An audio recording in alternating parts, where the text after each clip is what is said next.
Good evening, folks, and a hearty welcome to our drive-in theater. We have a wonderful evening's entertainment lined up for you, one that will provide several hours of pleasurable relaxation and diversion for you and your family. Did you fail to dress up for tonight's show? No tie, an old shirt and slacks, a house dress? Well, don't give it a thought. We're glad you came as you are. We just want you to enjoy yourselves. Don't forget to visit our refreshment center during the intermission or any time. You love the tasty array of snacks we have to offer. So will the youngsters. Everything is quality and so good. We hope you'll make this a weekly visit. Bring the family. Bring your friends. There are always wonderful new pictures to see, delightful snacks to nibble, a gay, pleasant evening for all. Oh, a word of caution. Don't drive over 10 miles an hour in the theater area for your safety's sake. And Mom or Pop, go with the kids when they leave the car. We hope you have a wonderful time. Come back soon.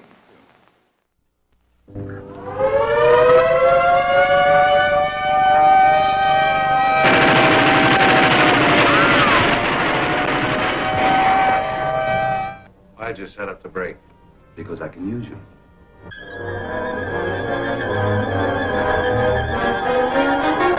This machine utilizes X-ray, ultraviolet, and alpha, beta, and omega rays.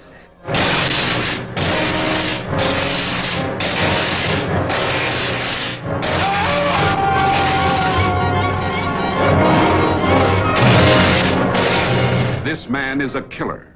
Oh! Mad with dreams of fantastic power.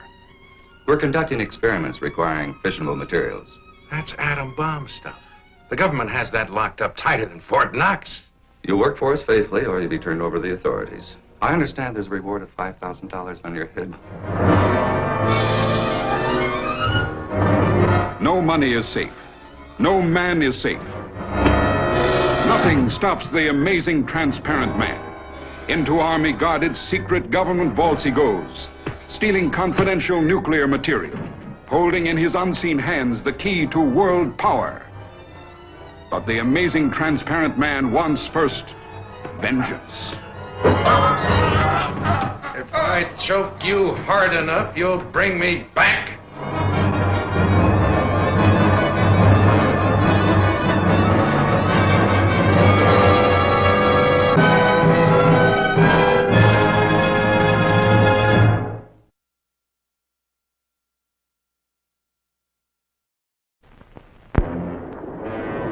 Within the violent waters that cover this earth comes a mighty motion picture destined to be remembered above all others. Starring John Carradine as the scientist who was deceived by his own fantastic experiments. Hey, what happened? I think something's buckling.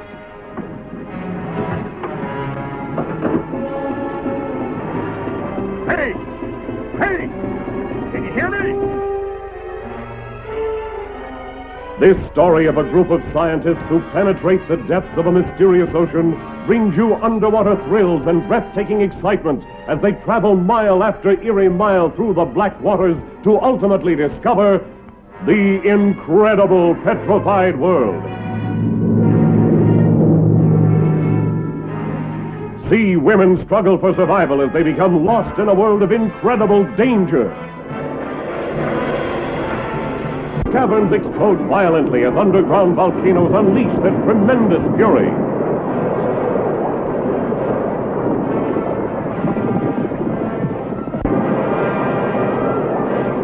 Suspense, chills, terror, excitement beyond compare.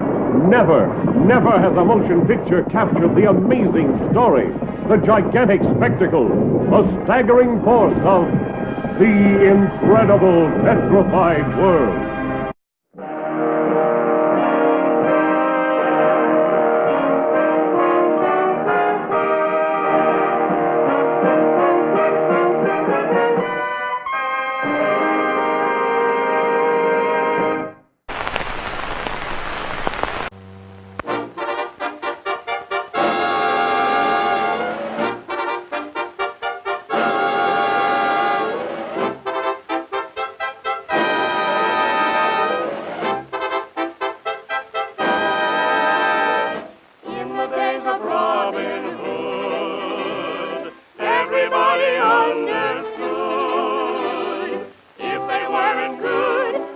acted as they should, then Mr. Robin Hood would make them sorry. It paid to be extremely Good in the days of Robin Hood. You'll be the sheriff's blushing bride, or I will tan your royal hide. No! Yes! No! Yes! He's mean and cruel, and furthermore, his face is like a cellar door. No! Yes! No! Yes! When she and I are wed, I think I'll chain her to the kitchen sink. Yes! No! Yes! No! Well, just for that, I'll organize a tournament, and you're the prize. Now I am sure to win her hand, for I'm the champion of the land. Just let's go to a bit of fun, for I'm in love with Robin Hood. Robin Hood! Robin Hood! Robin Hood! That's that! To the tower she must go, she must go, she must go. To the tower she must go, or marry the sheriff, or marry the sheriff. To the tower she must go, she must go, she must go. To the tower she must go, or marry the sheriff. Marry the sheriff. Can I take it?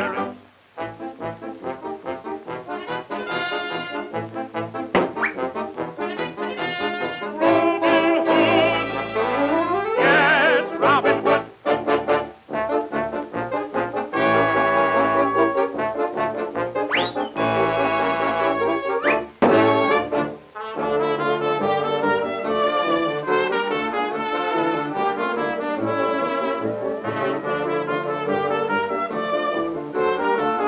Never touch me!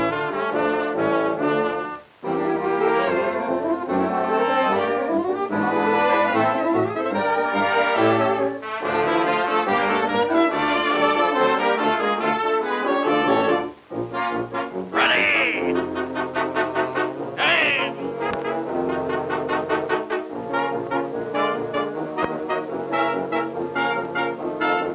Fire!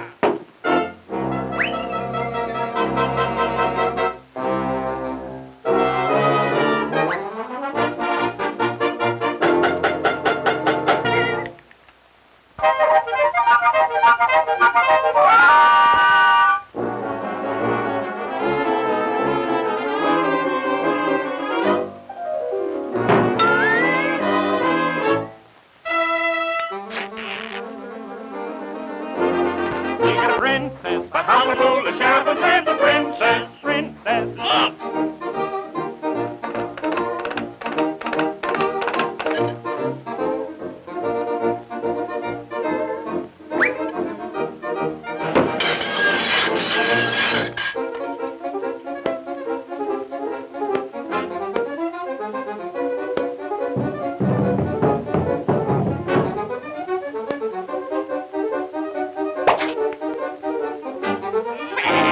Now we can fool the sheriff and save the princess. Princess. Now we can fool the sheriff and save the princess. Princess.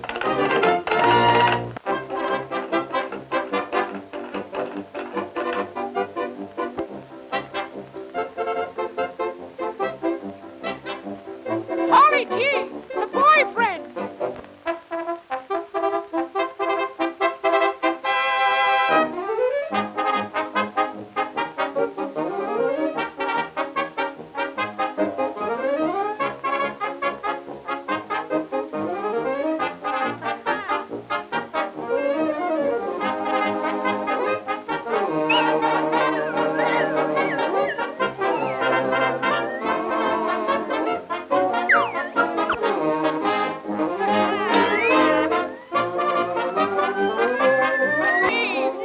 Someone!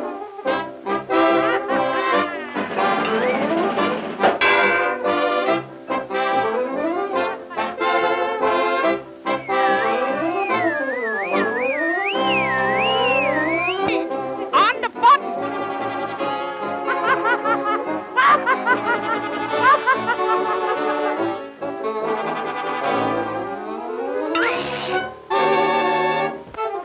Imposter! Imposter! Imposter! Imposter Fazul!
And now, on with the show.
What is it, officer? Man escaped from state prison, ma'am. This is just routine. Who are you and where have you been? Oh, my name's Matson, Laura Matson. This is my husband, John. We've been to a party at Pritchard's Point. I'm afraid he overdid it. May I check your driver's license, please? Yes, of course.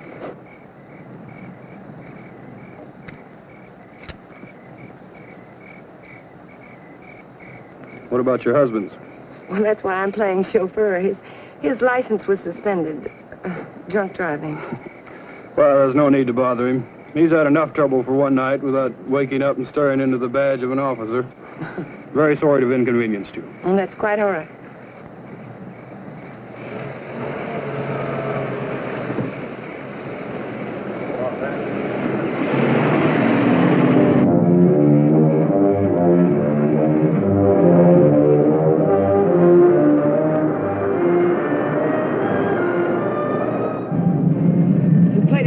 I thought you would. If you'd pulled that gun, it would have been all over. Still don't get it. Why'd you break me out?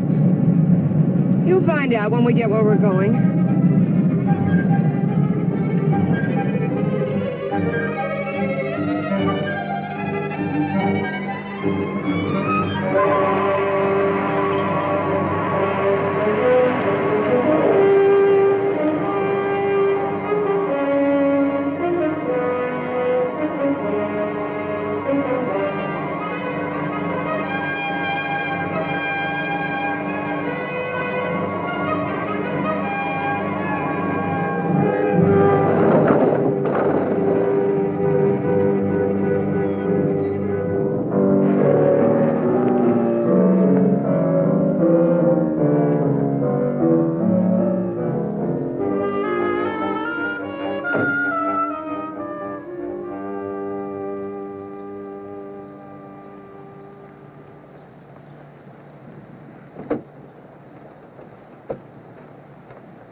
Keep him around here to scare off visitors? He serves his purpose. Yeah, I guess everybody does. Julian, put the car away, will you? Is Paul waiting? Been in there chewing up the carpet for 2 hours. Any trouble? No. Joey Faust, this is Julian. I've seen him before in a police bulletin.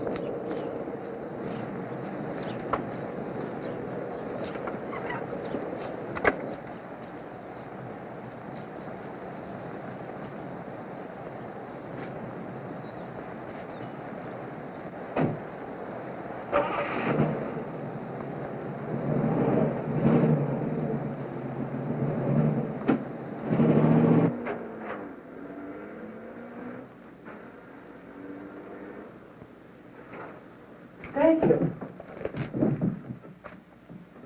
Well, I was beginning to worry. Major Krenner, may I present Joey Faust? Major? Does that surprise you, Mr. Faust? It's for real? What army? Well, there have been several. Take your choice. Please, Mr. Faust. It's lovely. What is it? It's only a bit of shrapnel. It's a keepsake. That piece of shrapnel ended the Major's military career. That will be all, Laura. You did well, my dear. Now run along and freshen up while Mr. Faust and I discuss business. You'll excuse me?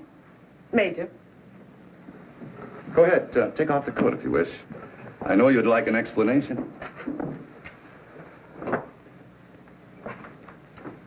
Why did you set up the break?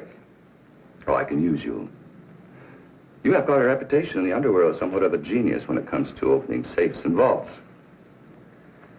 They must have dug that shrapnel out of your head. What kind of an idiot are you, Krenner? I can't poke my nose through a bank door without getting it blown off. Every newspaper in the country's got my picture.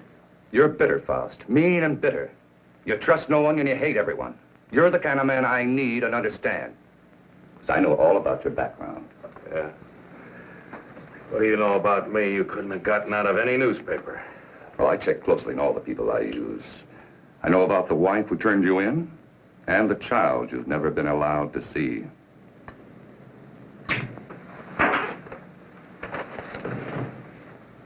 I may owe you something. But if you ever mention my daughter's name again, you'll have another hole in your head, I promise you. If you wish, Mr. Faust. Yes, your background explains your behavior. Now, we're conducting experiments requiring fissionable materials. You'll procure them for us. Oh, you'll be well paid. That's atom bomb stuff. The government has that locked up tighter than Fort Knox. Precisely.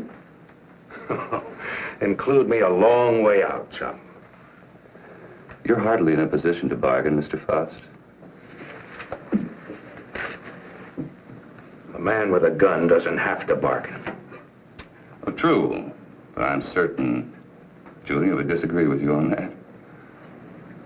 You know what one of these bullets will do, son?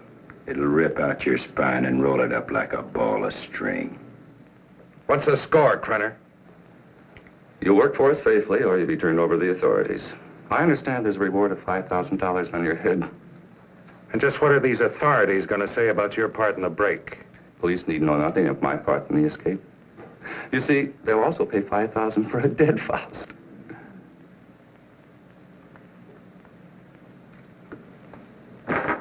What do you want? That'll be all for now, Julian. Come along to the laboratory.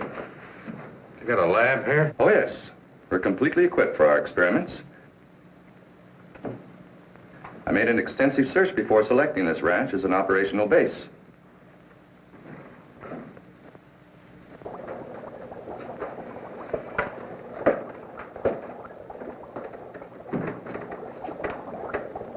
As you can see, this is quite a serious business.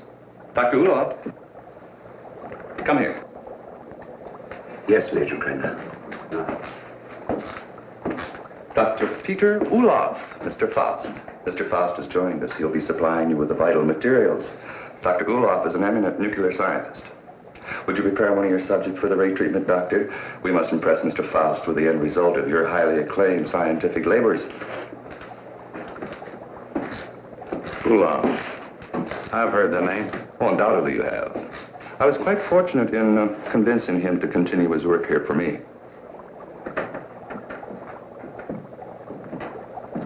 Now, this ball is of lead, 2 inches thick. It contains our radioactive materials. Doctor, I told you to move this. The ray could penetrate this lead like butter, and the whole countryside would go up in a mushroom cloud. There is so much you want. Well, we have to change it. Are you ready for the demonstration? I am ready. Brenner, I agreed to do your dirty work for you, but I got to know what's going on. Dr. Ulof would be glad to explain. Doctor? This is the principle of X-ray that goes further. X-ray pierces only the outer shell of the body to show what lies beneath. This ray neutralizes all tissue and bone structure in the body. This machine utilizes X-ray, alpha, beta, and omega rays and ultraviolet, combining them for best effect and filtering out qualities which would hinder our operations. Yeah. It'll seem more simple to you after you've seen what goes on.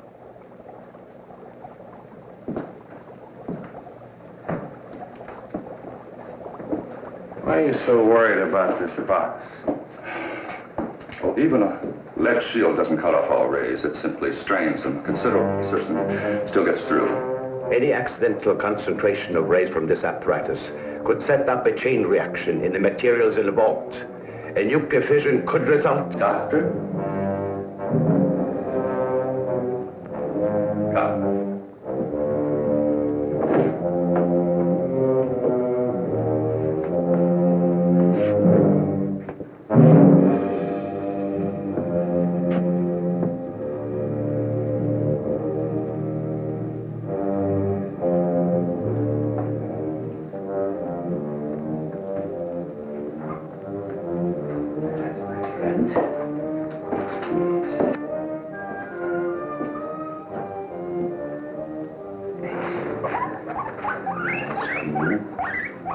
It's not going to hurt. No.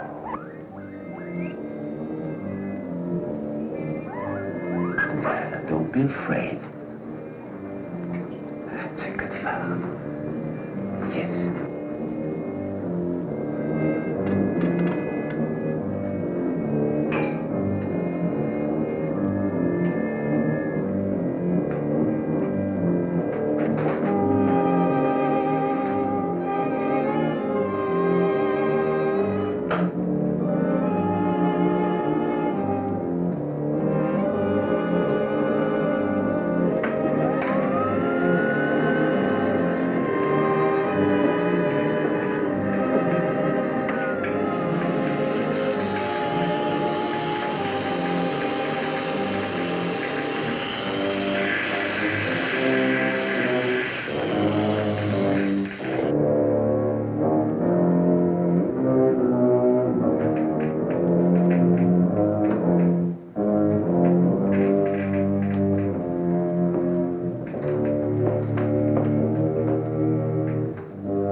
Keep your eye on the guinea pig.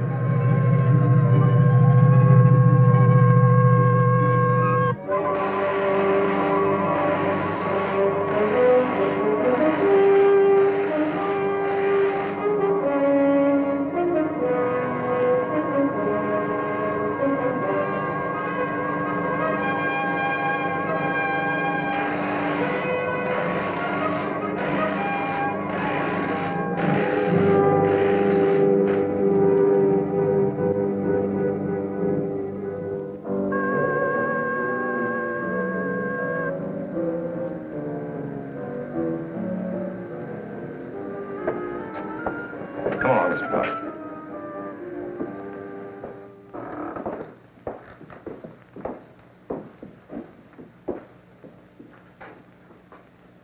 Go ahead, Mr. Faust. Prove to yourself it isn't done with mirrors. You see? I touch it. Does me no harm. We'll have any doubts, Mr. Faust? No doubts. You can return the animal to visibility, Doctor. Hey, what happens to the guinea pig? Olaf has perfected the ray to the point there's no danger to the subject. No ill effects at all.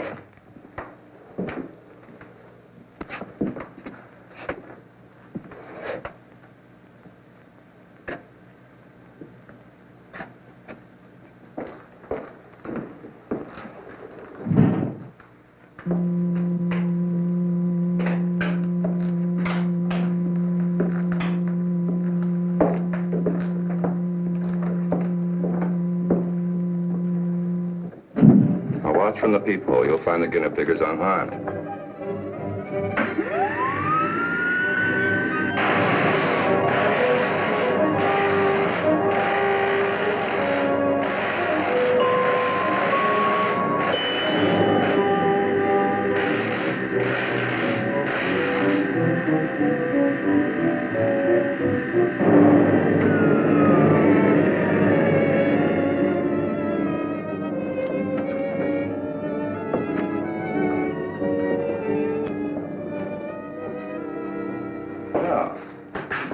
Satisfy your curiosity, Mr. Faust? As you could no doubt deduce, such a mechanism as this has unlimited possibilities. Yeah, like what? Well, that'll come later. First things first, please. See? No harm done at all. Perfectly healthy. I imagine you've seen enough for one day, hmm? And you certainly must be tired after your trip. Yeah, I could use a little sleep. I'm sure Julian has found some clothes that'll fit you.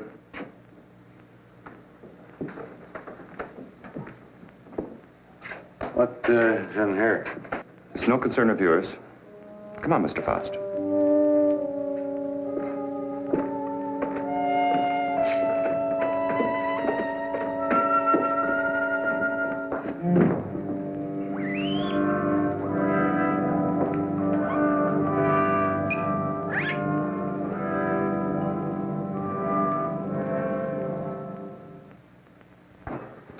I shouldn't be gone long. Leave the gate open and I'll lock it when I get back. I don't think you need to be cautioned about Faust. He's dangerous and locks mean nothing to him, so I want you where you can watch his door at all times. Keep him in his room, you understand? He won't go nowhere. All right.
Faust.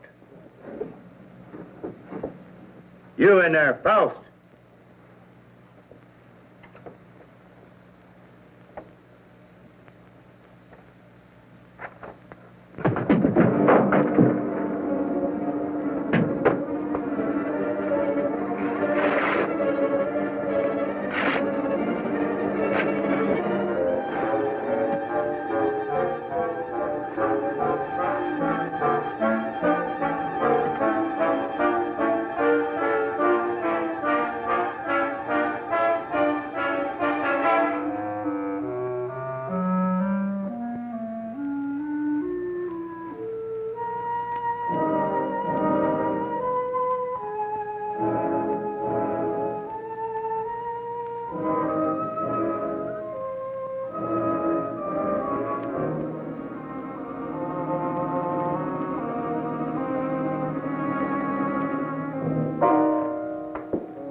Ulof?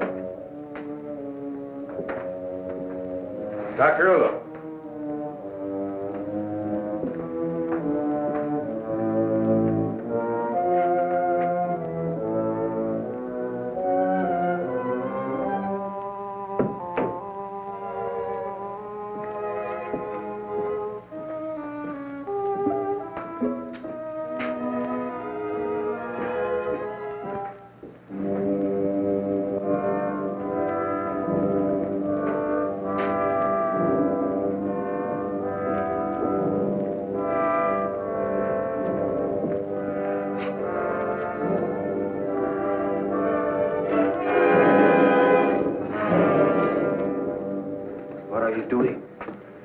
What is it you want up here? Take it easy, Doc. I just came up to see you.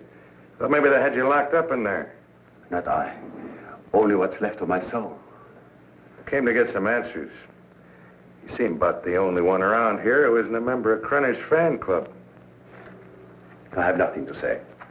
I'm a servant. Major Krenner does my thinking for me. What's he got on you, Doc? Why do you ask me these things? So I can get some answers. How'd you get mixed up in this? My daughter. He's holding her. In that cheese box? Well, open it up. Let her out. Please, Mr. Faust, I do not joke. Not about my daughter.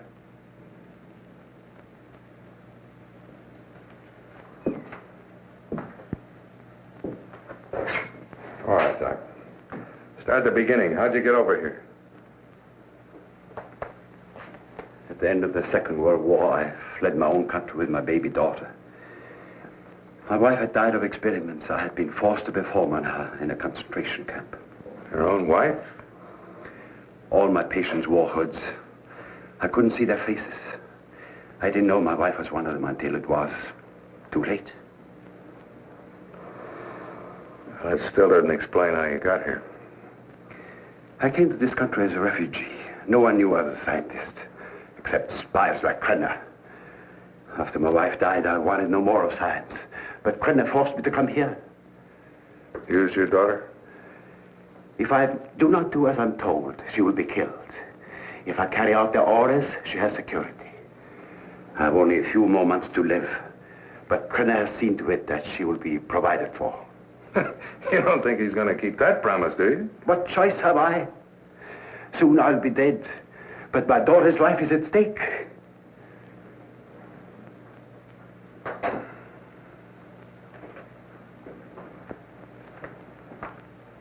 You have indicated that you could open it. Not now, Doc. I got problems. Please, Mr. Faust, release my daughter and take her to some safe place. Knock it off, Doc. I got my own troubles. Then you can't open it. I could open that thing blindfolded.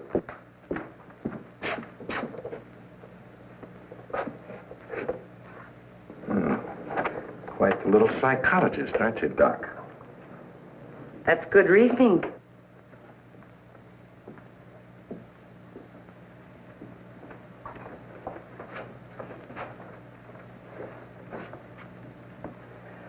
Downstairs, Faust.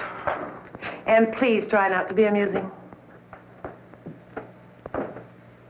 Good night, Dr. Ulof.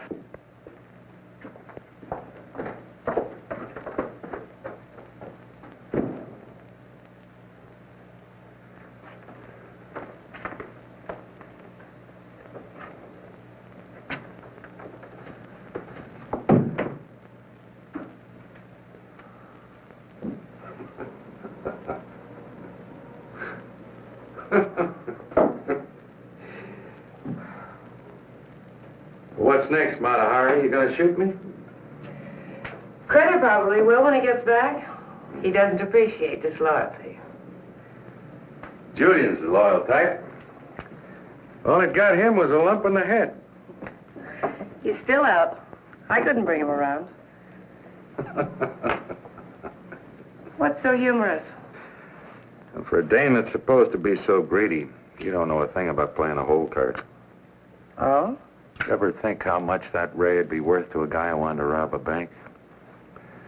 With that thing, I could get into every vault in the country in broad daylight. Dream on, Buster. It sounds pretty. Of course, to take on jobs like that, a fellow would have to have a little help. Now, splitting the take of a few of those would pay you a lot more than Krenner will ever give you in a lifetime. You need background music for this commercial. Full orchestra and violins. All right. Don't believe me. Don't be a gambler. Should I gamble on having my throat slit by Krenner or being shot by you? Well, honey, that's a chance you'd have to take. Just like the risk I run every time I get onto that ray. Well, if you don't take a chance, you never know. I'll keep it in mind. Thanks, Julian. He was trying to make a deal. You must have heard what he said. He was talking a double cross. Yeah, I heard him. Sounded like you were listening awful close, too. Keep quiet about this, Julian. Keep quiet and I'll help you. You know that Krenner's going to blame you for letting him out of his room. We've got to help each other now. Julian? Come on, help me. Let's get in the room. Julian? Coming. I'm coming. Open this door. What happened? Where were you? I was getting a broom. Want to sweep up that bottle I dropped. I told you not to take your eyes off of Faust's door. Oh, him, he's out cold. I went in and picked up the bottle. Figured you didn't want him nipping in the morning when he wakes up. You did right. He's got to be sober. Good night. Good night.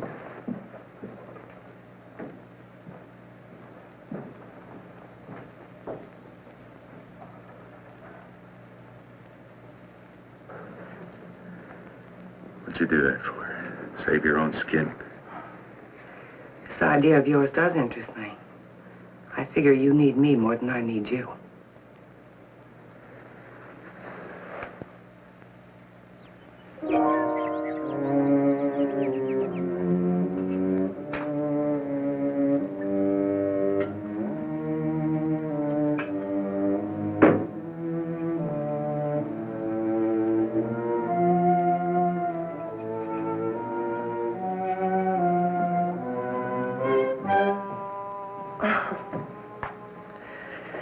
I thought you were up in the lab. What was that for? Don't try it. Don't even think about it. Julian told me about your talk with Faust. I didn't make any deal? No, not yet, but I know you. My memory is too good. I remember our other deals. You don't think I gave you enough of a share, do you? What are you talking about? What could I possibly have in common with Faust? He's a hood. Just the type you go for. Laura, I don't care what you do with your life, but when it interferes with my plans, I draw the line.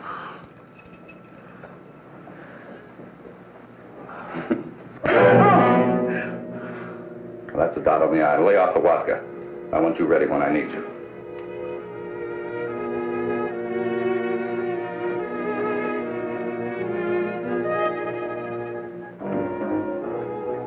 If you will relax, Mr. Faust, there will be no pain.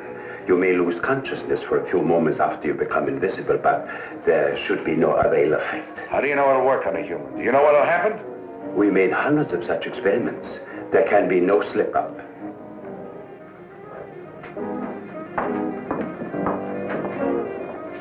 Come on, Doctor. We don't have all night.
What's happened? Is he all right?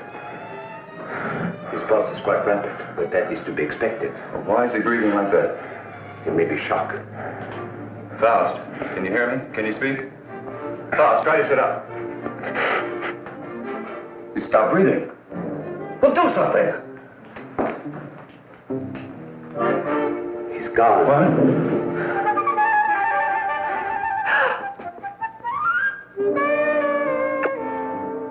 It's Faust. He's here. Faust, answer me.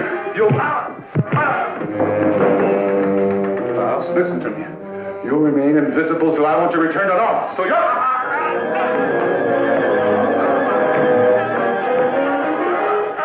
If I choke you hard enough, you'll bring me back.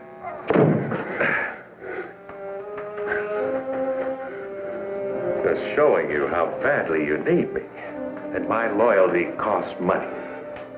I told you we'd be well paid. You neglected one thing, chum. How much? $1,000. $1,000 every time you do a job. Krenner, if I'm going to be it, I want money. Lots of money. Well, what do you expect? I can't pay that. Oh, yes, you can, Major. I'm sure you can. Shall we talk it over in private? Downstairs? Over here, Major. I'm waiting. After you, Major.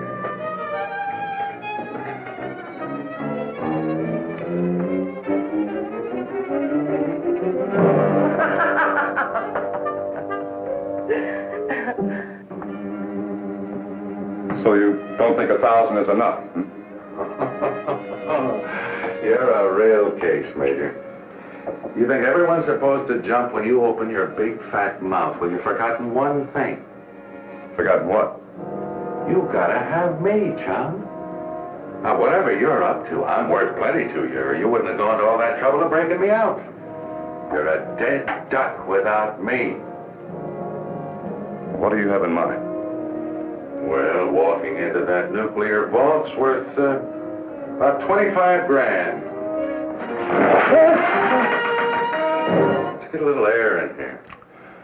25 grand? You're mad. I don't have that kind of money. Then you do the job, Major. That's the figure. 25 grand in small bills. COD, take it or leave it. All right. You'll go tonight. Laura will drive you.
What's wrong with you? Well, I don't know. I just thought I heard something. Back in 10 minutes. I got to check the other post.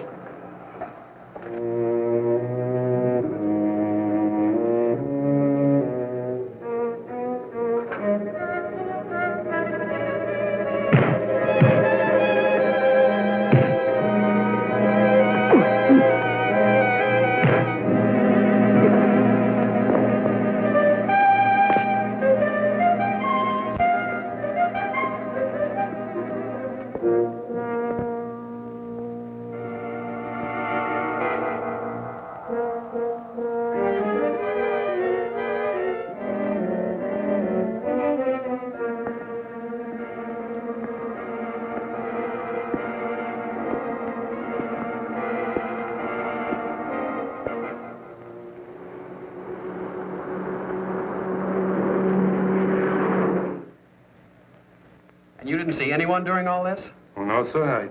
I heard a clicking noise like the wheel on the vault was turning, and I told him about it, but neither one of us saw anything. That's right. There was nothing when I started to check the other guard posts. Then what? Well, I turned around, and the vault door was opening all by itself. And I got up to check it, and I pulled my gun, and something was all over me, and then the next thing I know, I'm waking up. What about the alarm panel? When did it get wrecked? I don't know, Mr. Drake. It was okay when I came on duty. It couldn't have happened while I was checking posts, or he'd have noticed anyone tampering with it. It's set up with each of us covering the other. Yes, but it's quite obvious neither one of you were covering the other. In fact, there was no coverage at all.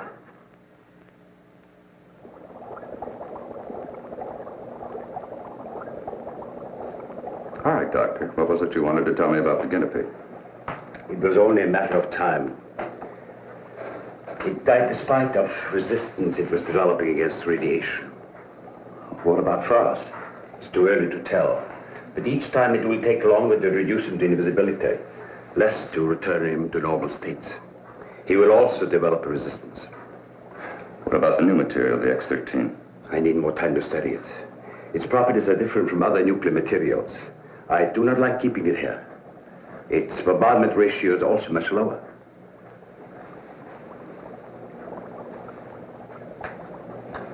You're afraid of an explosion? Yes. We'll use the X-13 on Faust. It could mean his death. Doctor, I'm not concerned with the welfare of one man. I must know the full potential of your invention, because my aim is to make an entire army invisible. Do you understand? An entire army. I did not agree to kill a man by deliberate radiation poisoning. You're too old-fashioned to be a genius. You scientists have brought the world to what it is today, and you can hardly blame me for taking advantage of your discoveries. Faust may already suffer from poisoning, but it's curable. X-13 will put him beyond that point. I will not use it on a human. No?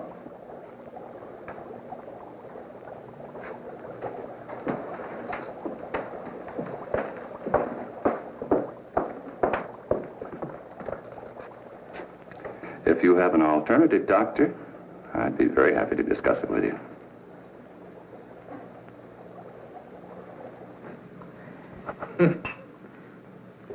Oh, that ray is something. Something every cheap safe cracker in the country's been dreaming of. Too bad the doctor didn't invent it years ago for the right people. He wouldn't be cooped up here now. You better lay off the giggle water. He can't use you drunk, you know. Maybe it's a case of my using him. Now, come on with a drink. Oh, I could have walked into that vault in broad daylight and done the same thing. It was so easy, I felt like I was taking Krenner's money away from him. Interesting thought, Faust. This time you do it the hard way. In daylight. Well, through with me so soon, huh? Gonna get me killed off? Oh, no, not at all. But I've learned that security has been tripled on the vaults during the night shift. 6 men. But it hasn't been strengthened during the day. Just where do you get these gems? He has sources. You better believe him. One more haul, and we'll have enough for our present supply and work. You won't need this, and we're ready in the lab.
can't get away with this in broad daylight, Joey.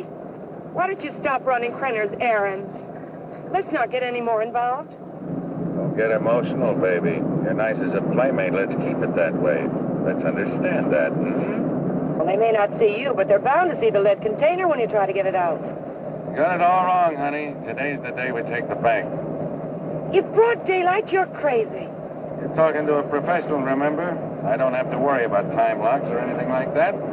Just walk in, pack up the loose cash, and walk out, and you, sweetheart, are going to be waiting for me. Oh, don't even say it. Your cut will be 40%.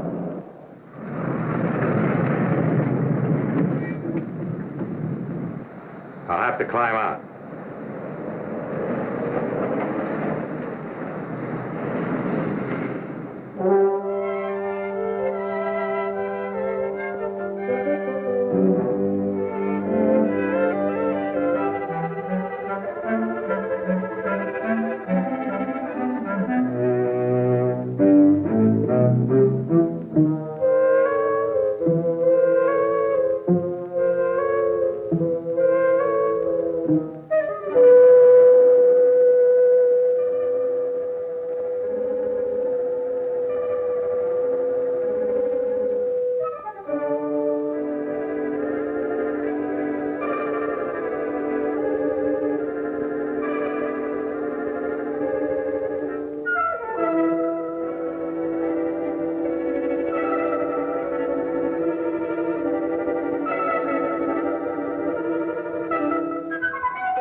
Move, you won't get hurt.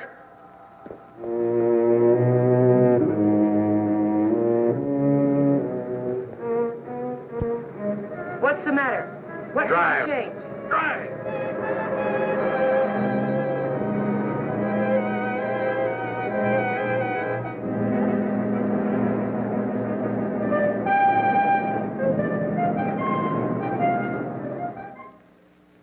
Well, thank you very much for your cooperation, miss. I only hope it does some good. I'm sure it will. Security. Good day now. They did. How long ago? Okay. Guess we can't stop it now. Story's out. The reporter was at the police station when the alarm came in. Well, there's no doubt it was Faust. Everyone at the bank's identified him. Well, what can we do? The man makes himself invisible. Locks mean nothing to him. If he did take the X-13, what defense do we have against him? Nothing. None.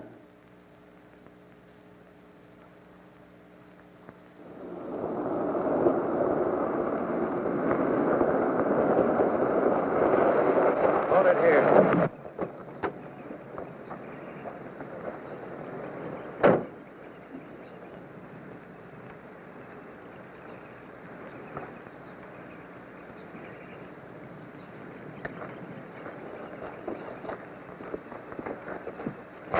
There must be something we can do. Yeah, if I can just get down to Ulof. I can't get back to the house till I'm invisible again.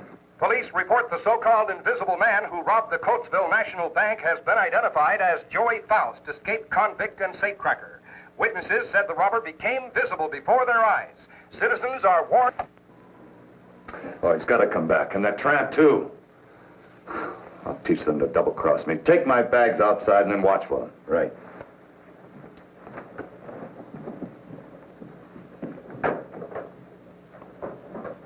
I know some people in Mexico. We can go there and start all over again. I know what I've been, Joey, but I can change all that. What are you doing? Giving you your split. You're on your own, baby. But you said we'd be together. Honey, right now I need a car more than I need you. So you can start walking anytime. But you just can't go off and leave me. Joey! Goodbye, Laura.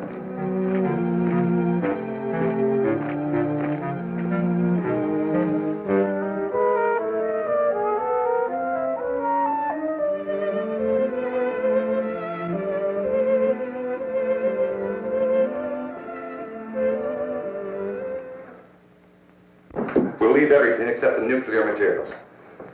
Police catch Faust and hear his story, they'll be all over us. I will not. What?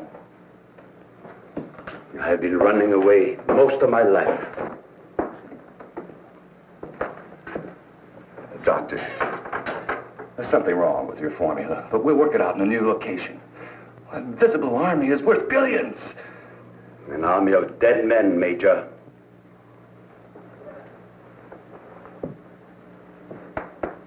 I'm taking Marie with me. I'm sure you'll come along. No.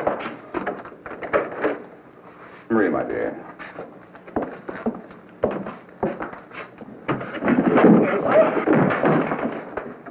Let me out of here! Doc, what's wrong? Why do I keep appearing and disappearing? I don't know. I needed more time to study the X-13 before trying it out on you. Oh, fine. Well, you're going to do something about it. I've got to be normal, and you're going to take care of it. I will, but not in this place.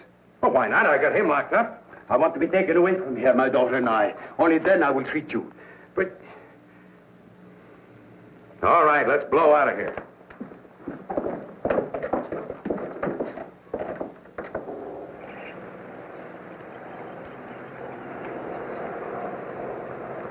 Forget something? Where's Faust? He's in the house. Major knows all about you and Faust. Said you'd be back. Inside.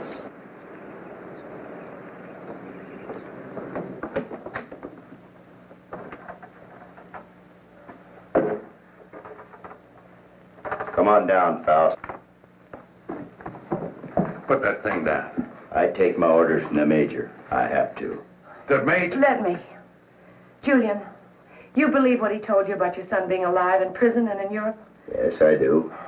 You're a fool. Your son's dead, Julian. Krenner's been using you all along.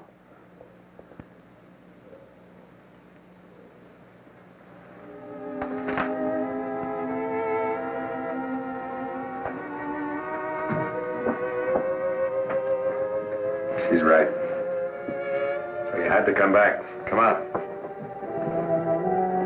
I told you to hit the road. It was for your own good. But Joey, please, please give me a chance. Sweetheart, you had your chance in. Joey! All right, come on. Come on, Judy.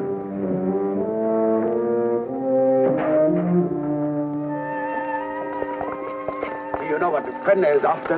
A process, so an invisible army can invade your country. I don't care about Krenner or his army. I care about me. Oh, this is futile. Krenner has found me before. He'll find me again. I've got money, and I know places across the border he never heard of. Now, how long are these treatments going to take? You may someday be declared a martyr, Mr. Faust. A man who sacrificed himself so that the invisible army might not overrun your country. What are you trying to pull? You want it out of here. I made a deal with you. Now you cross me and I'll kill you. I'm a dying man, Mr. Faust. Radiation poisoning. You're dying, too. You're worse off than I. You're lying. You have only weeks, perhaps days to live. You used me just to get away from Krenner. To free Maria. I had no choice. Come on. Are you so intent upon evading the police for a few remaining days? Don't you care what Krenner is doing to your country? Why should I care? What did my country ever do for me but try and bury me in a concrete tomb for the rest of my life? I'm thinking of my child. You should think of yours. Perhaps you deserve prison. But did Maria deserve what has happened to her? Did her mother need to die? Is this the kind of world you want for your child? That is what an invisible army will bring. I have seen it.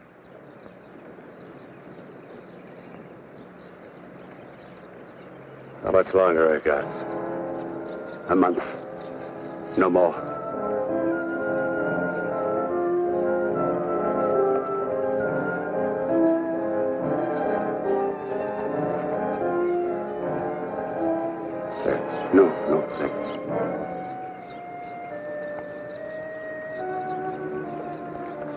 Don't wait for me.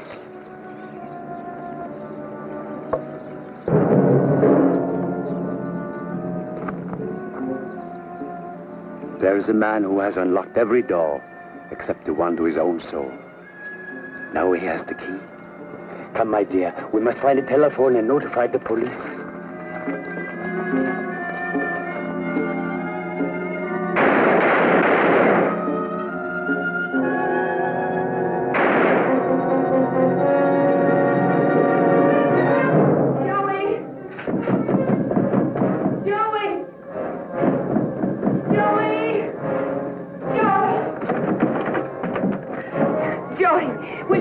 Wait for me outside. Wait. Outside.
Drake and Smith, security.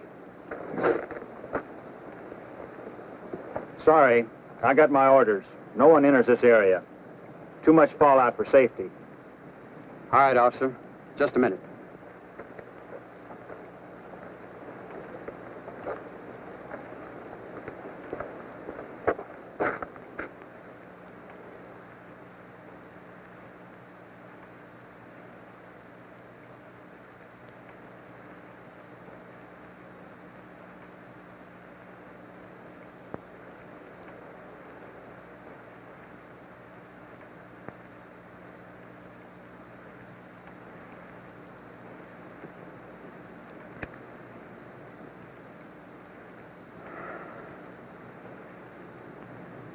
Be with you in a minute, Smitty.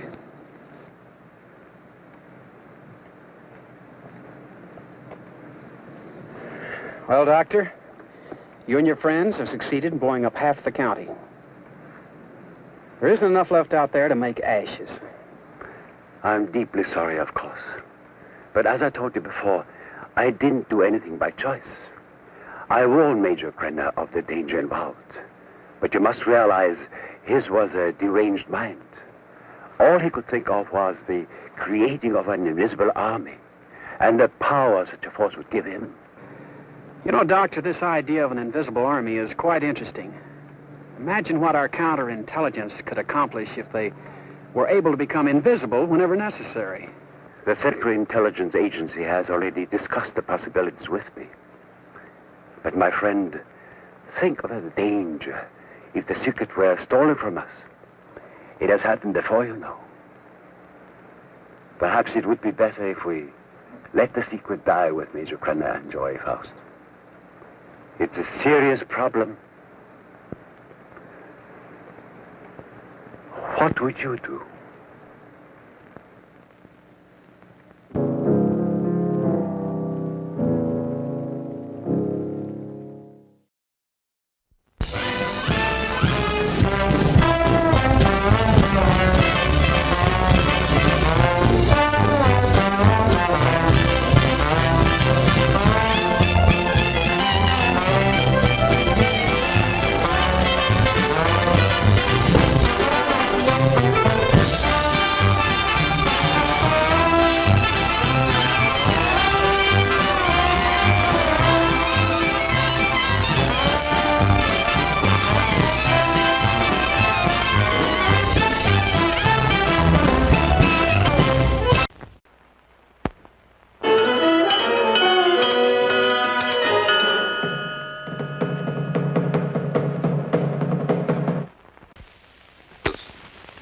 It's tasty.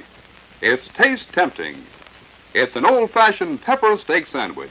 Not a hamburg, but a real steak made from selected choice steer beef and smothered with red and green garden peppers throughout, giving you that old-fashioned pepper steak flavor. Treat yourself now. Get your fresh pepper steak sandwich at the snack bar.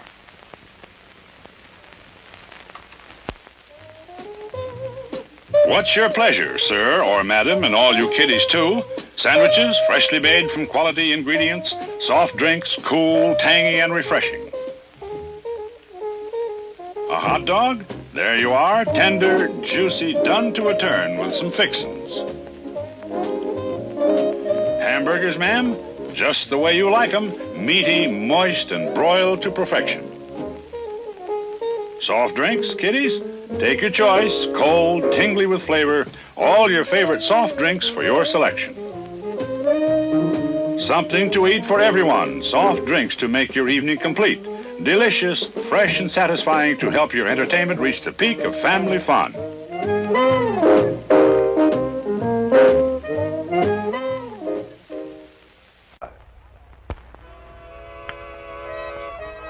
Hello. You know, when you fix an Italian food, everything has got to be just perfect. Especially when you're making a pizza. I'm going to show you. Looks good? You betcha my life. And it's delicious. That's the pizza you get at this theater. So hurry up. Get yourself some. Enjoy your evening to the fullest. How about some snowy, crisp, and crunchy popcorn? That's a fine way to relax. Just sit and munch contentedly while you enjoy the show. Bring enough popcorn back for the whole family. Everyone likes popcorn.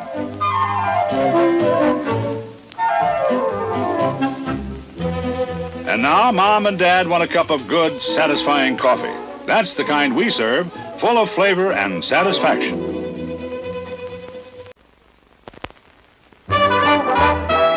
We're certainly glad that you came to the show tonight, and we hope you're enjoying it thoroughly. Real enjoyment, of course, includes the outstanding feature films we offer and the outstandingly good refreshment you always find at our concession stand. If you haven't visited us yet, come on over. There's plenty of time to relax, refresh, and to select the foods and beverages you'll want to enjoy during the show. If you're in the mood for sandwiches, we've got 'em. Hamburgers, barbecue, hot dogs. Popcorn, of course, so golden and crisp. Candies that melt in your mouth. Plenty of ice-cold drinks. Hot coffee. Whatever your refreshment mood might be, we can satisfy it. See you soon at the concession stand. The Refreshment Center is open throughout the show. Whenever you're hungry or thirsty, come in to see us.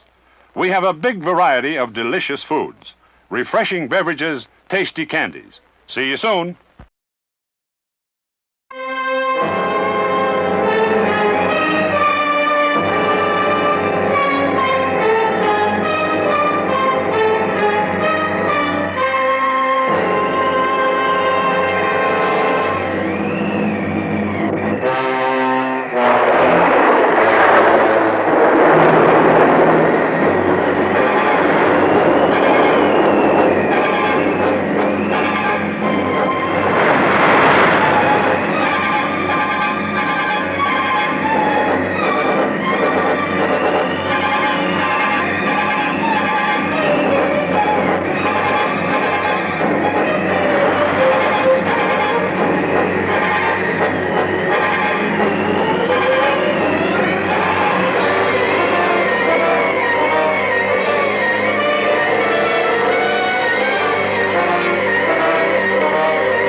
This is the sea, as old as the world itself. It extends over 3/4 of the surface of the globe. The sea, the birthplace of life, the great storehouse of minerals, the prison of haunting mysteries. The ocean is a dangerous jungle. Each creature preys relentlessly upon another. Each animal is equipped with an effective weapon: speed, camouflage, knife-like teeth, poison.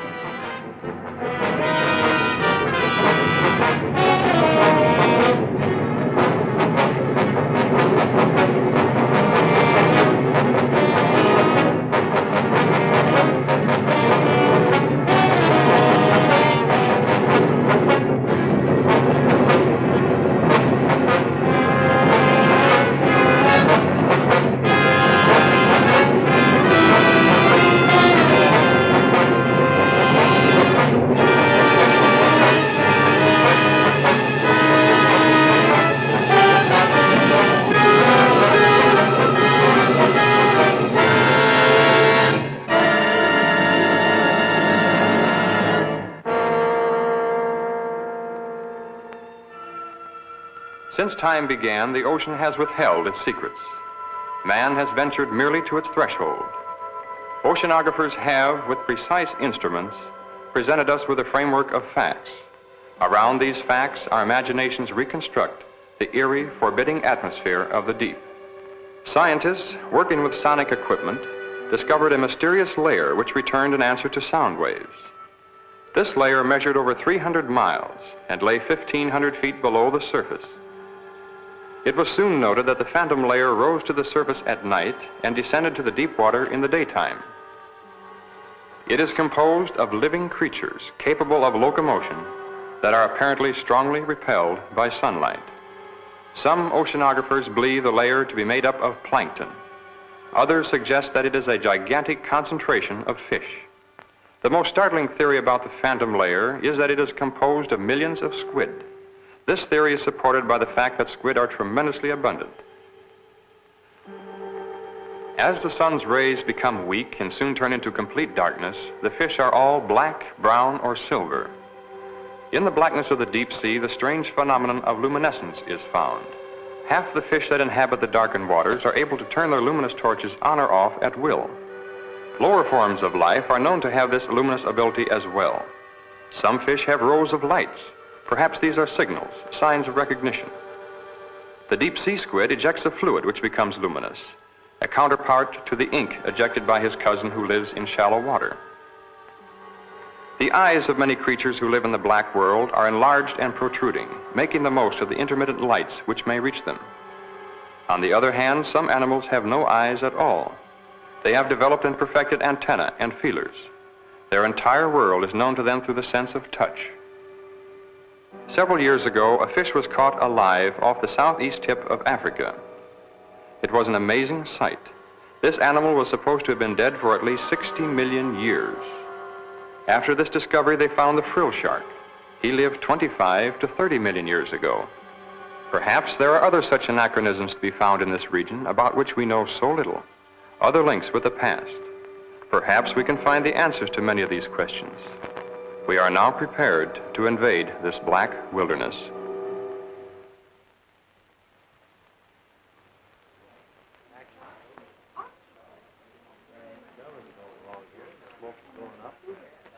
I hope you enjoyed the pictures. We had a great time filming them. As most of you know, tomorrow marks the completion of Mr. Matheny's diving bell. I hope the next film we make will give us a lot more information.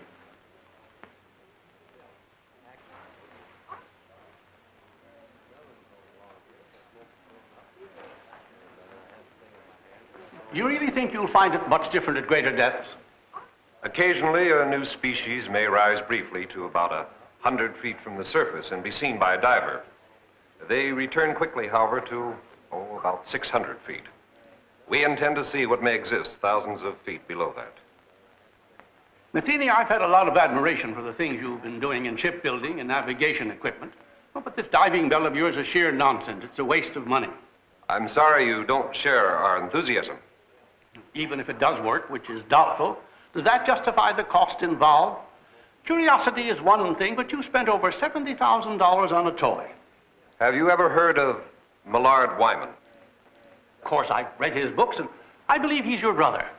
He believes the sea could hold a food supply vast enough to feed the entire world. You built this bell for him? I'm afraid Mr. Wyman needs no help from us. He had his practically completed at the time we began. Then what's the sense of another? No frontier was ever explored by just one expedition. Our first dive will be in the Pacific. Then we'll try the Gulf. Right now, Wyman is in the Caribbean. He's making his first attempt with his bell somewhere along the southeastern Keys.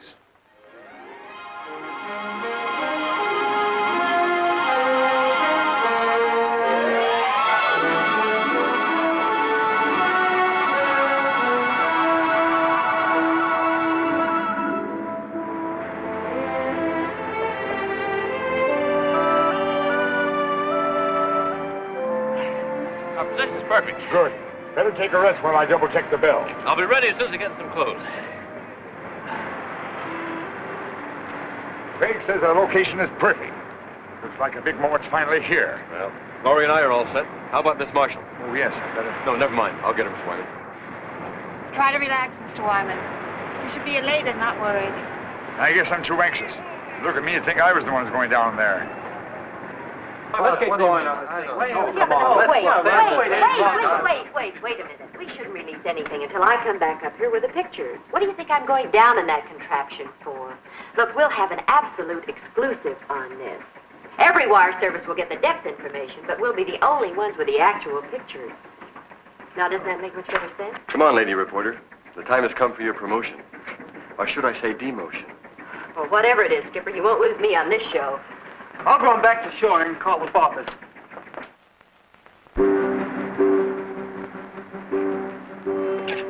Oh, this will make a good picture. Hold it. Thank you. Well, goodbye, fellas. Good luck, Dale. Good luck, Dale. Thank you. So long, Dale. Yeah, I know you're disappointed that Tom couldn't make it, but I just couldn't get him to come out. He asked me to give you this. Well, I hope he knows what he's doing. Because I do.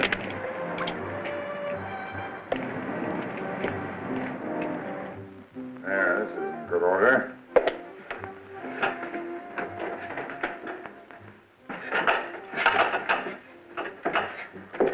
I suppose I shouldn't make a fool of myself telling you what this day means to me. Well, you people are taking my place in a way. I feel as if you've been working with me since the beginning. We're very grateful to be able to have a part in your work. You'll be going deeper than any man has ever attempted before.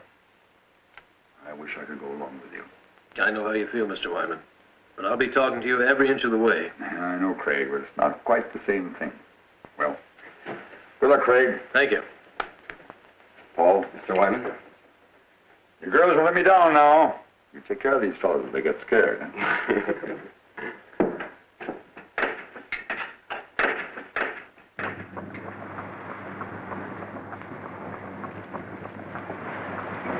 Everybody drop her. Craig, you ready?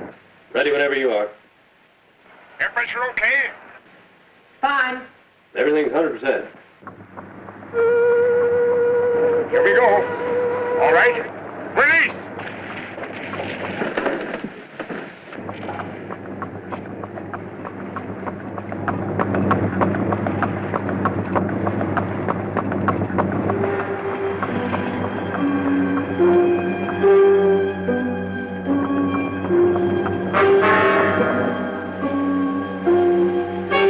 Tilt at 2 degrees. Release 1 pellet from the left ballast tube. Another one. That's got it.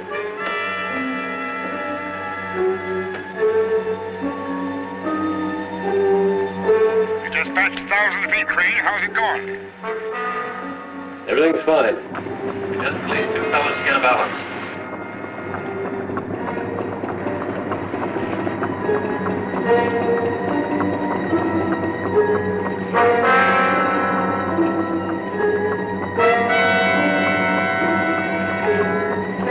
$1,300 now. Is it getting dark? No, not yet.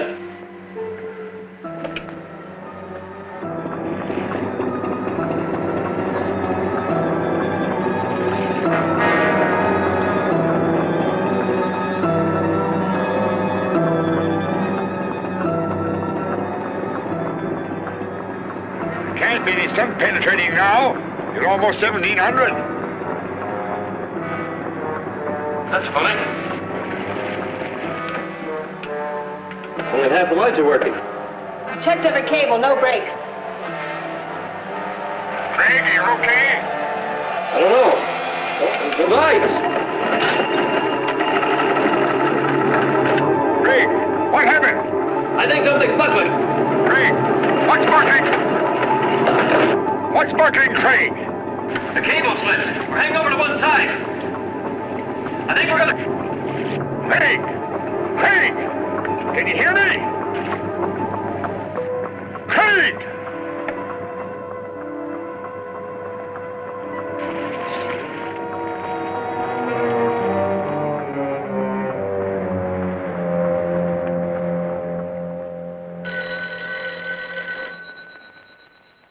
Excuse me. Hello? Yes, he is. Just a moment. Mr. Matheny? Long distance. Hello. Oh, hello, Hank. How's everything? What? One of my reporters radioed from the ship. He'll interview Wyman before the launch gets out there. Can't believe it. The conditions were ideal. I see. Yes, of course I do. You can reach me here. I'll be in all day. Thanks for calling, Hank. Your brother's attempt was a complete failure. The bell broke loose at 1,700 feet. Can we contact the ship? I'm afraid we'll have to sit tight until Hank's men get into Key West. He promised to call us as soon as he hears from them.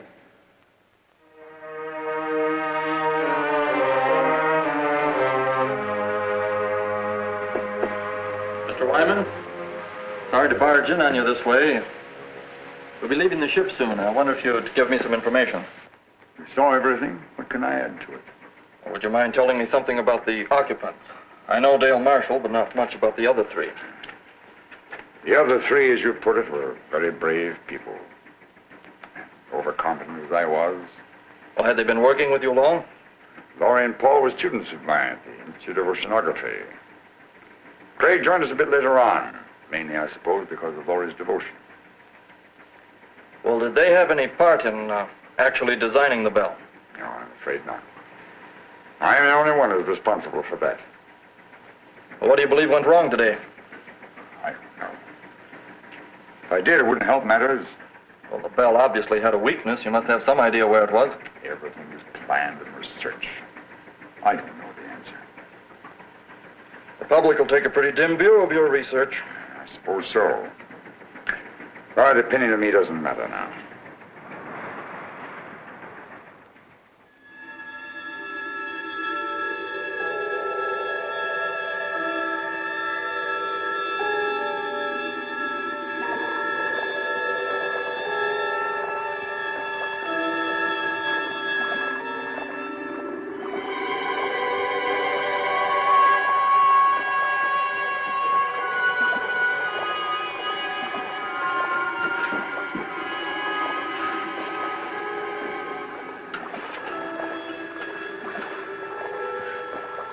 Craig.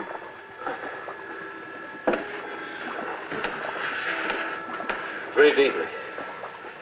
Give some to Miss Marshall. Craig, did we? Yes. I don't know how deep we are. You feel all right? I think so. Marshall, stop it! Hold yourself!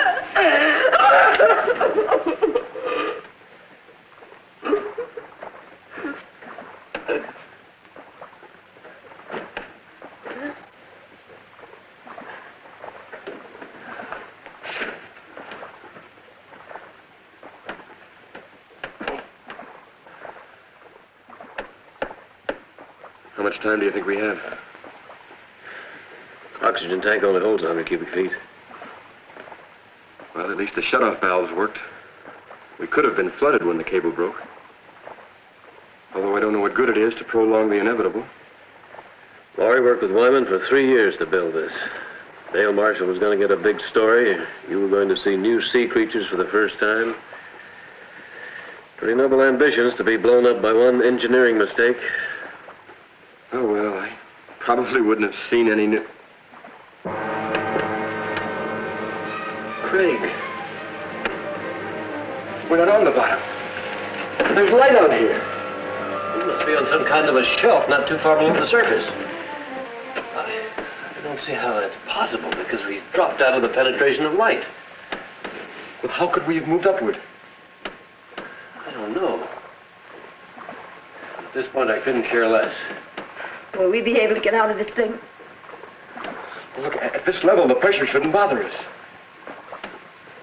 We should be miles into darkness, but yet we're not. Well, what are we waiting for? Let's check out of here.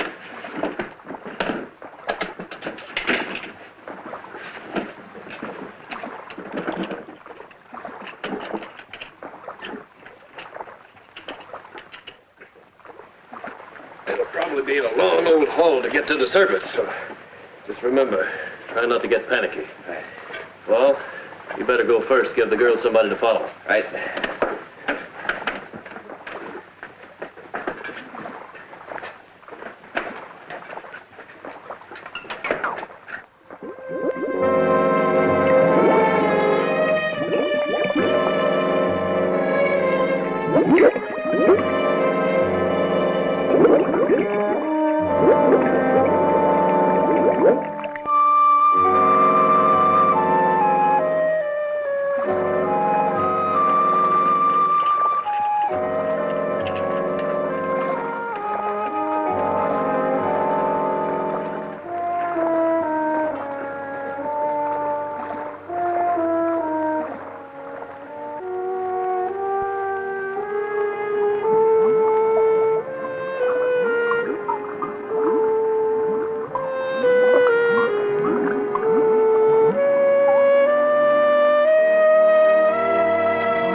Mr. Wyman!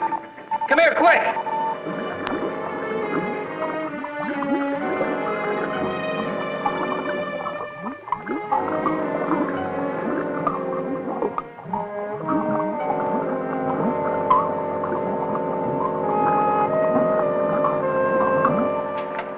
Do they have a chance to make it? The pressure's much too great for survival at that depth. Then why would they attempt to leave the bell? Not knowing how deep they went, I suppose they figured it was worth a try. Isn't there something we can do? Some way that... No, they'll never make it to the surface even without the pressure. I'm afraid they were crushed the moment they left the bell. What we see is their bodies floating upward with the currents.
Radio BRI 421, calling ships in vicinity of longitude 23, latitude 75. Please stand by to search the area. Repeating, ships in vicinity of Marlin 8, please stand by to assist.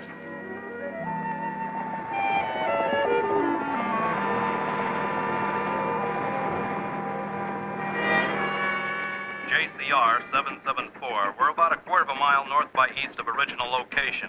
I have a diver descending. He'll cover 1,000 yards moving south by west. I'll advise of any results.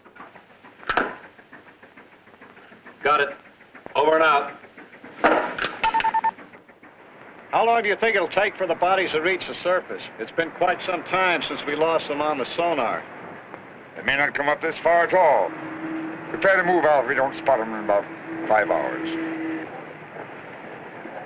I know it's none of my business, but didn't you have your own money tied up in that bell? I mean, it was your own project with no affiliation. None of the universities had any confidence in it.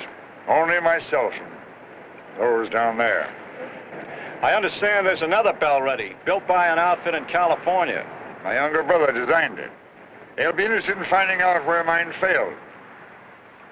I suppose we'll never know the answer to that.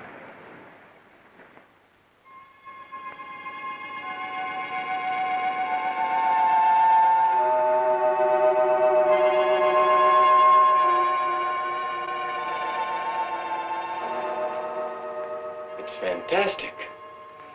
There must be miles upon miles of these tunnels. Yeah.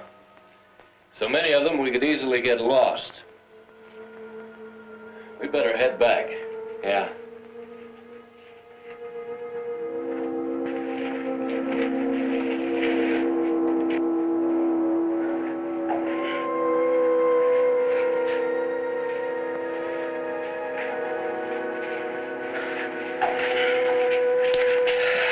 You were gone so long, we were getting worried. Our lives were reprieved today, Laurie. I don't think we should get scared now. I found the answer to one thing. These rocks are loaded with phosphorus. That's how the caverns are illuminated. Or did you find anything else? A way out? We might be here a long time before we find a way out. A long time. You see, we're a good many miles beneath the surface. The bell went down all right, but it must have rolled into one of these openings. It's going to be a long climb up, even if we do find a way. What do you mean, if? We'll have to find a way. Well, it'll be treacherous going, but we'll find a way out in time. First thing to do is to keep our heads and put something in our stomachs. Saw plenty of fish down there, and we can fashion some spears from the rods in the bell. You're going back to the bell? Well, I don't think we'd get very far without our shoes and a few other things. Look, as long as I'm going to be a caveman, I want to be a comfortable one. Come on, let's go. Yeah.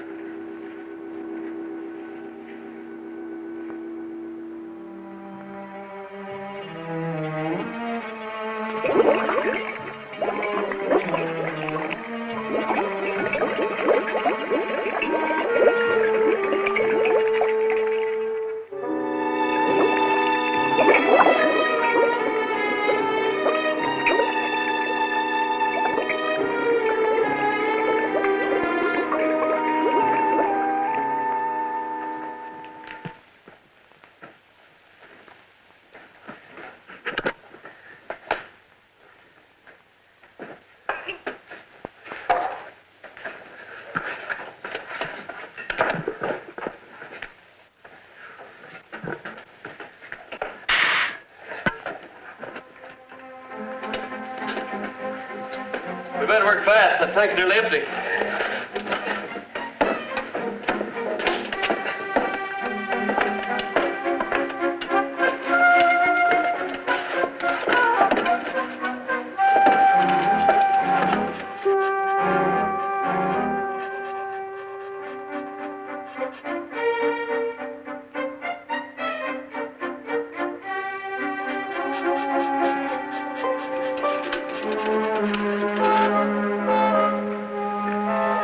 Well, let's get out of here while we're still ahead. Here. Anything else we can take? This compass will help us more than everything else put together. Let's go. All right.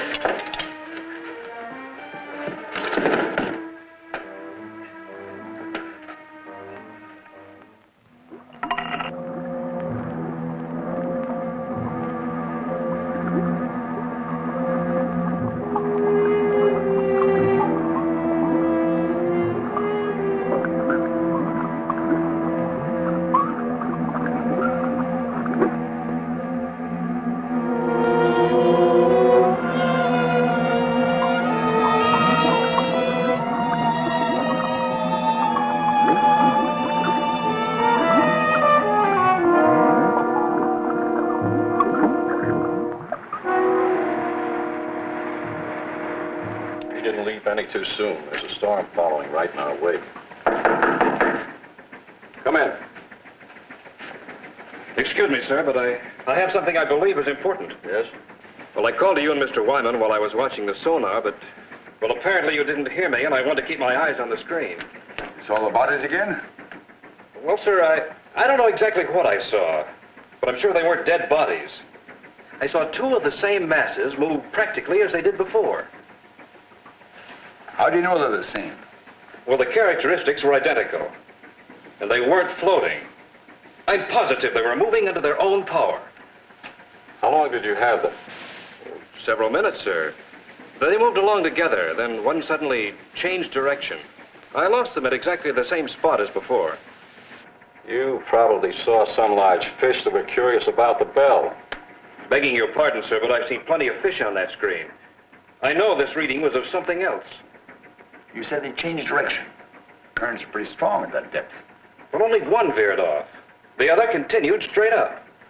Well, whatever the objects were, it's a cinch the bodies aren't going to float to the top, and we've wasted enough time as it is. Sir, it's possible that That'll be all, Wilson. Return to the radio room. I have problems enough with the storm to contend with.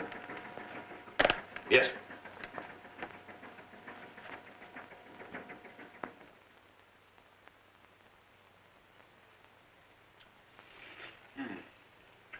You know, if we had all the conveniences of a kitchen, I'd still prefer barbecue, just like this. When we leave here, what do we eat then? Well, these caverns have water pools everywhere. Probably fish in all of them. I also saw some planktonic shrimp back around the rocks. Must really be late. Anyone as tired as I am? You better get some sleep, Laurie. You too, Dale. We've been through a lot today, and we'll probably do a lot of walking tomorrow. Dale and I found the crevice. It's fairly dark inside. At least it will seem like nighttime. Don't worry about getting cold in there. I'll bet the temperature here doesn't vary 2 degrees. You make it sound like Miami Beach. Come on. It's not the ocean floor either. Good night. Good night, Trade. All right. Paul. Good night.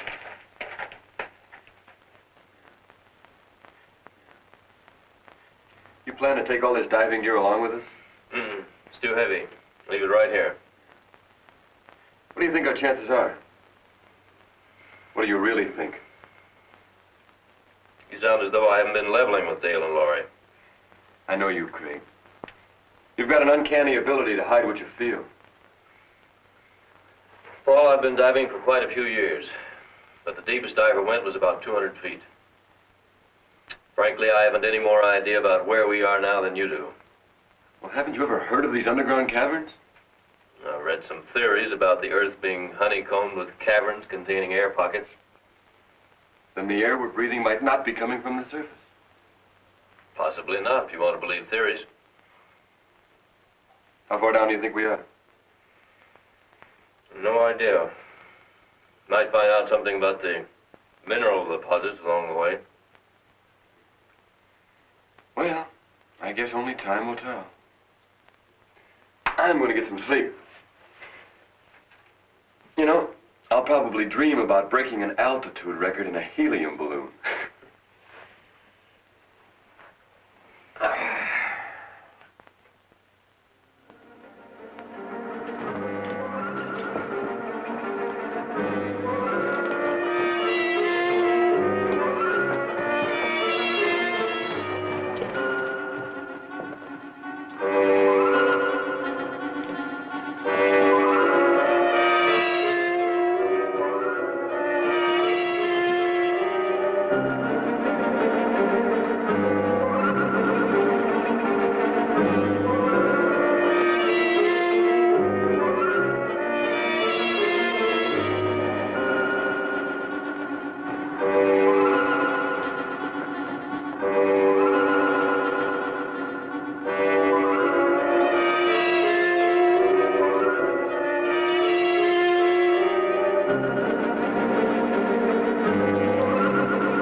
we've made progress.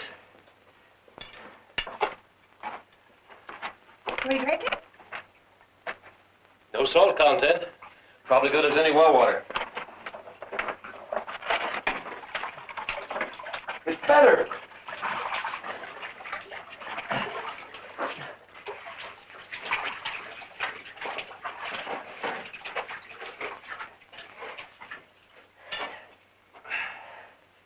Can we afford a time out here? Sure we can, Laurie. We'll rest until you're ready.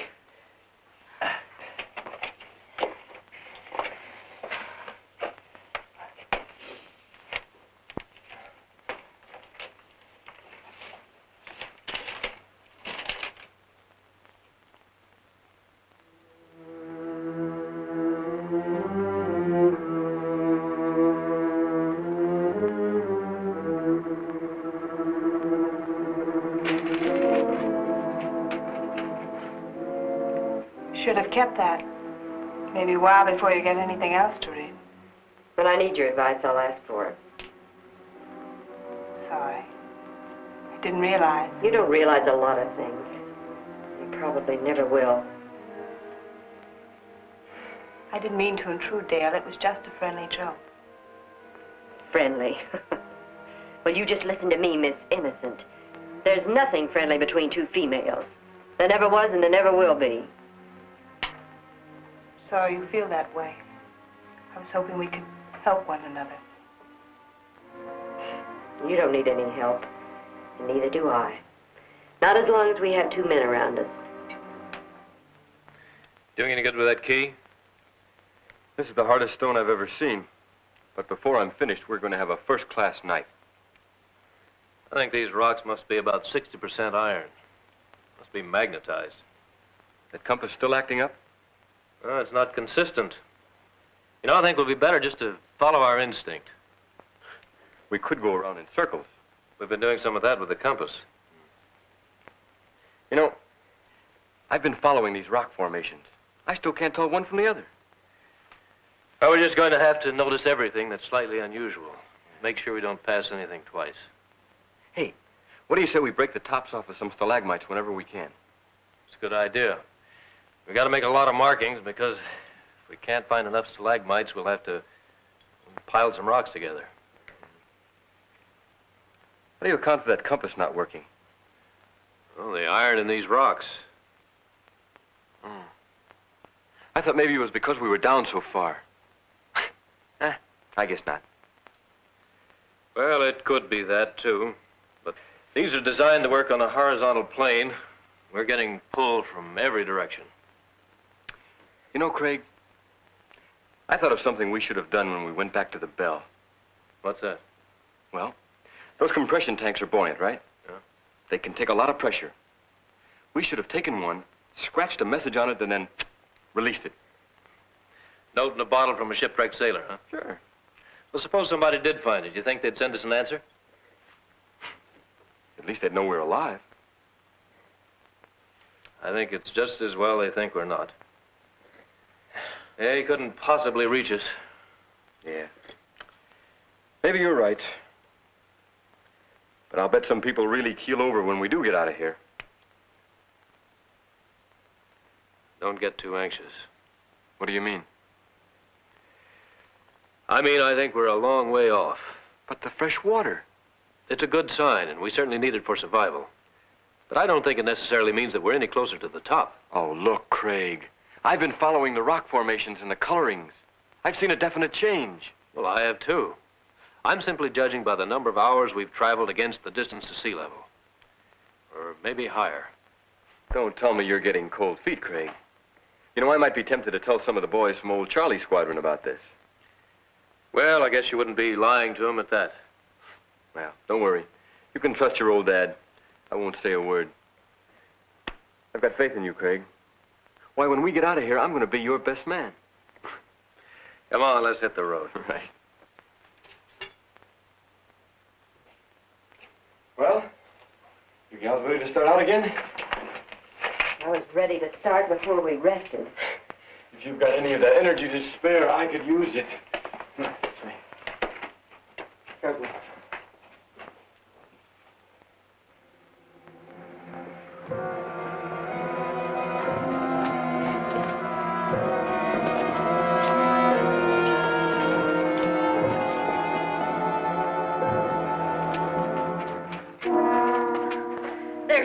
happening? We're trapped.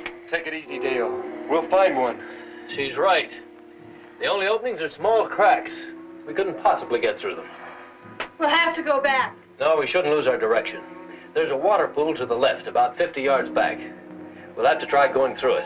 And if that doesn't lead to another cavern? Then we'll have to drop back to the fork and try another course. That'll mean losing a lot of time. Well, let's try it. Yeah, let's go.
Sure hope Paul brings back plenty of shrimp.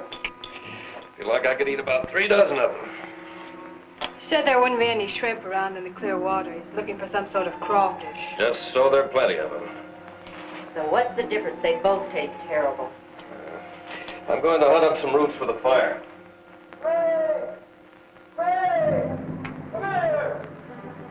Come on.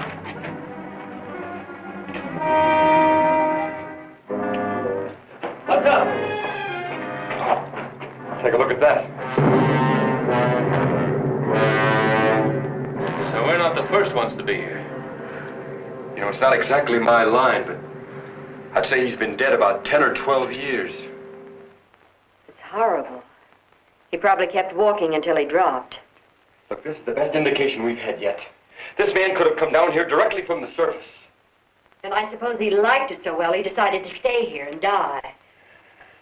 Perhaps he just lost his way. Is that any better? Craig!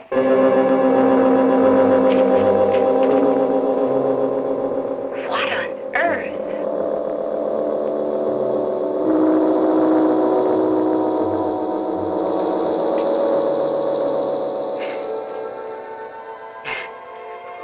So he's a weirdo. Who else would come down here? You're so right, Skipper. Listen, I don't care who leads us out. Hello! Hello up there!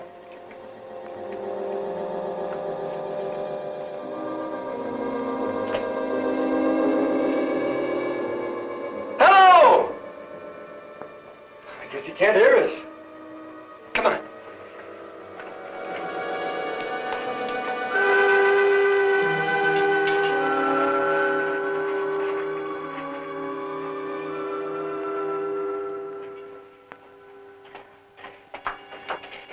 Hello. Are we glad to see you? What do you want here? Well, we don't want anything, except to get out. We were underwater in a diving bell. The cable snapped, dropping us to the bottom. We left the bell and found our way in here. You see, we were attempting to break a depth record. Oh, I'm Paul Whitmore. This is Craig Randall, Laurie Talbot, and Dale Marshall. I've been here 14 years. 14 years? Well, I don't think we want to stay quite that long. Would you mind leading us out? There is no way out. But how did you get here? And that fellow back there? He was killed long time ago. I was more fortunate. But how did you get here? The same as you. And you haven't found a way out in all this time? There is no way. This is air we're breathing. It wouldn't be here if there weren't an opening to the surface. The air comes from a volcano about 2 miles from here. Are you sure of that? I'll show it to you. Would you like to visit my home? Well, I don't It isn't far. I'll take you there.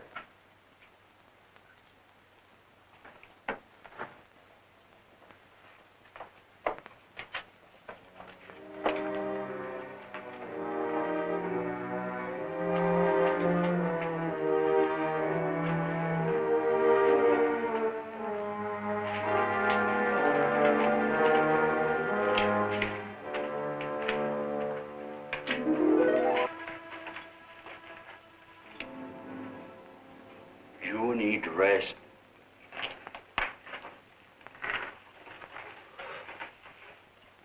Certainly made this place comfortable enough. I carried stones here to make pots and flint for fire. Sometimes I traveled to the salt water to bring back seaweed. You look at the size of this claw. There's no known species this large. I use it to spear fish. But you have fine weapons. With them we can hunt much better. Hey, are you positive there's no opening to the top? Even a small one we could hack out with some kind of tools? I'll take you to the volcano so you can see for yourself. And then you will know as I do. How soon can we start? We must first have food. I have enough for all of us.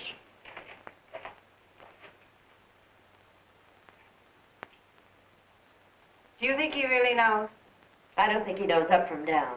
But we'll have to go to find out if there is a volcano. Well, there's no sense in all of us knowing. You and Laurie should take a breather. Do you want us to stay here for a reason? Well, we'll probably be taken through some pretty rough places, no telling how dangerous. I'd feel better if you stayed.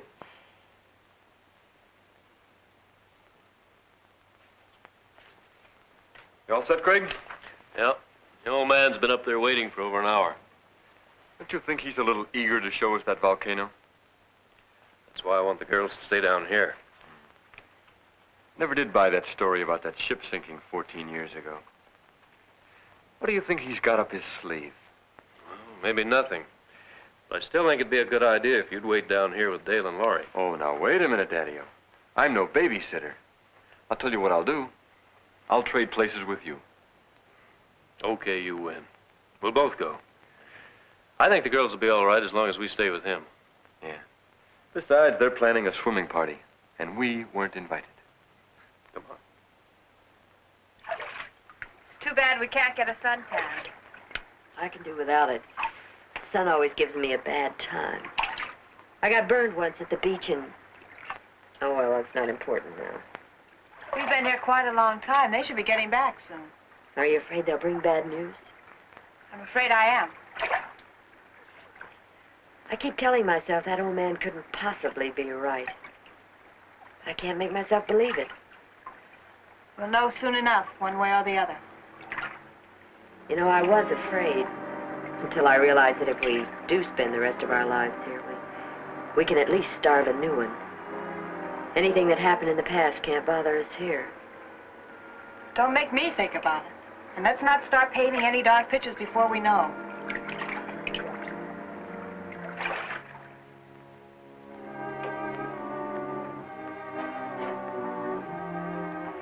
They're here.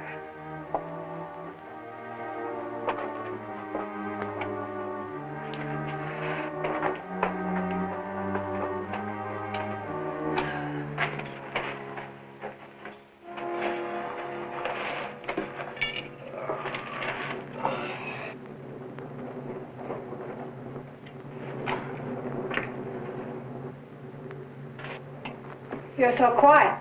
Does that mean that... That volcano's there, all right. Spouting air by the ton. Then he was right. We'll never... Laurie! Oh. Laurie, look, it won't be so bad. We took it hard, too, at first. Walking down there and all that, but... Look, I know it's not going to be so terrible. After all, we've gotten...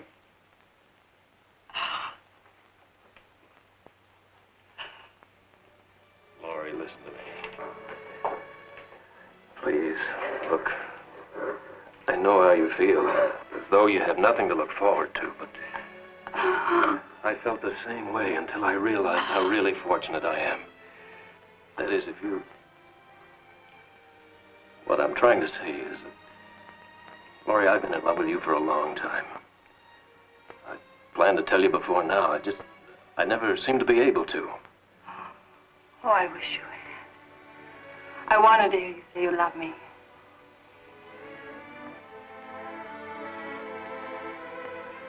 Oh, Laurie, as long as I have you, my life's complete. Anything beyond that's unimportant.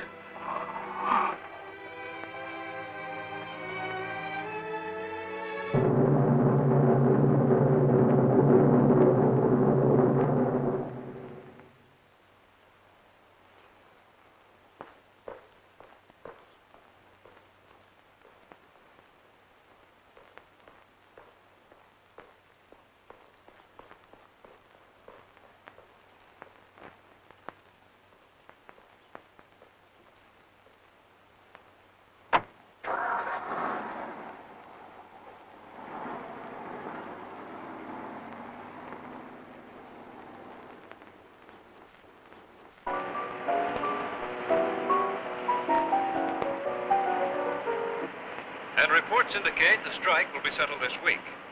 On the local scene, Marine Research of California has abandoned the scheduled launching of an experimental diving bell. J.R. Matheny, president of Marine Research, is rumored to have lost some $90,000 constructing the bell during the past 18 months. And now for a look at the weather. Early morning fog will cover the harbor area with little change in temperature.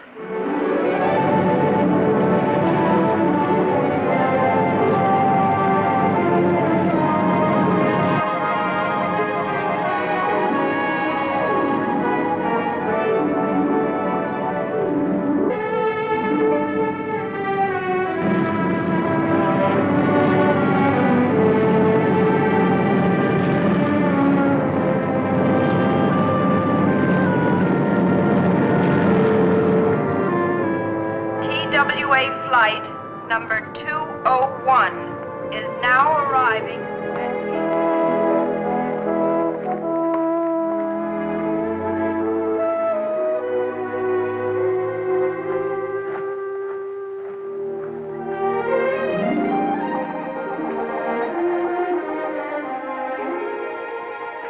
Good afternoon. My name is Wyman. I believe Mr. McKean is expecting me. Yes, of course. Mr. Wyman to see you. Send him in. It's the first door. Go right in, please. Thank you.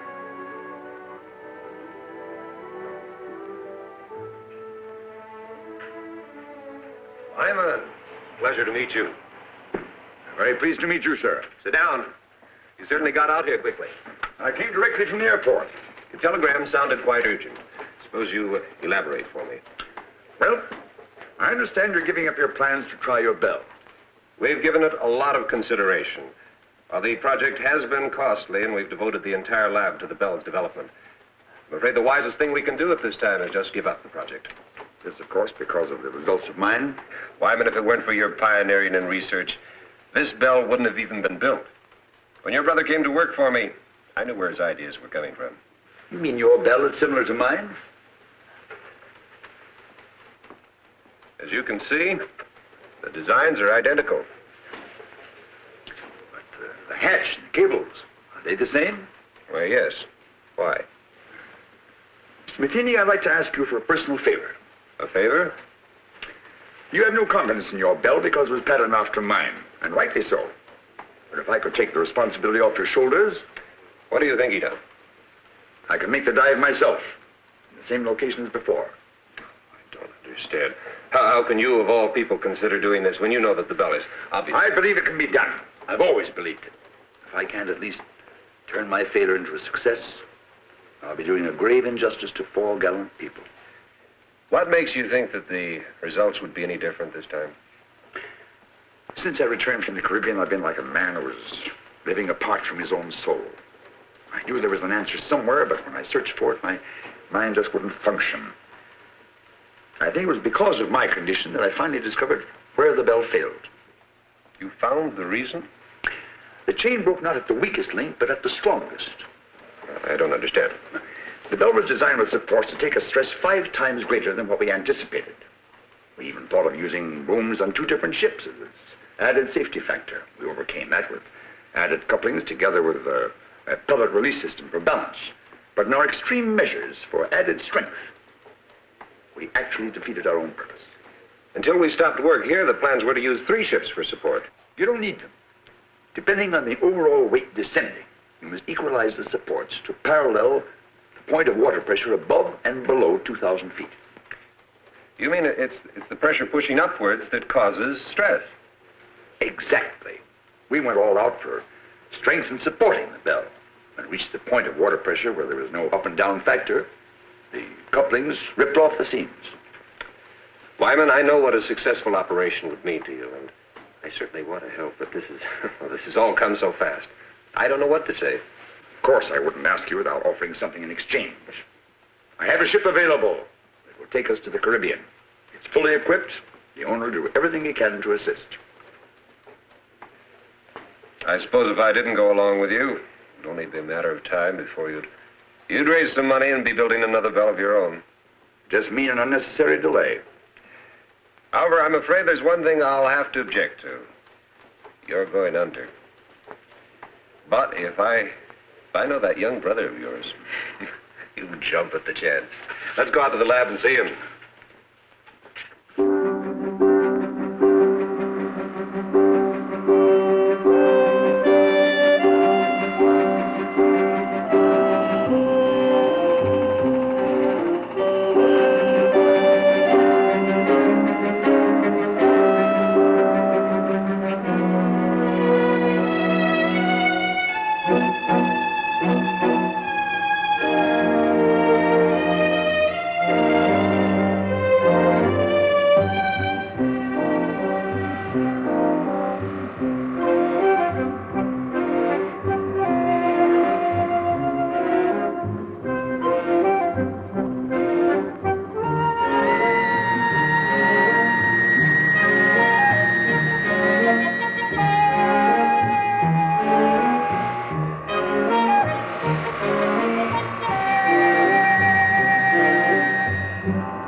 So little I've had to fill it 3 times already this morning.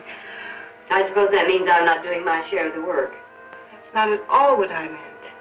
Anyway, we'll have some decent containers as soon as the men come back from the bell. Well, I hope they bring my camera back with them. I could use it for one of the decorations. Well, Craig said that they would only bring back the most important things. I'm sure your camera... Craig said this. Craig said that. Craig said. What is he around here anyway? Some kind of monarch or something? He wouldn't take that old fool with him when he could use a couple of extra hands to help carry things. I'm sure Craig knows what he's doing. That's exactly what I mean. I'm fed up with his doing. Nobody's going to dominate me. I'll see to that. Nobody's trying to. If you think I'm going to put up with this routine, you're crazy. Dale, there's nothing I can do to make you feel any better. Oh, yes, there is. And you're going to start doing a few things my way. Dale, I don't want to argue with you. Will you just leave me alone? I'll leave you alone when I get good and ready to. And so will Craig when the time comes. So that's it. You're not getting all the attention. You're pretty smug, aren't you? Just because we're all trapped... That's enough! And Dale, I don't want to discuss this again.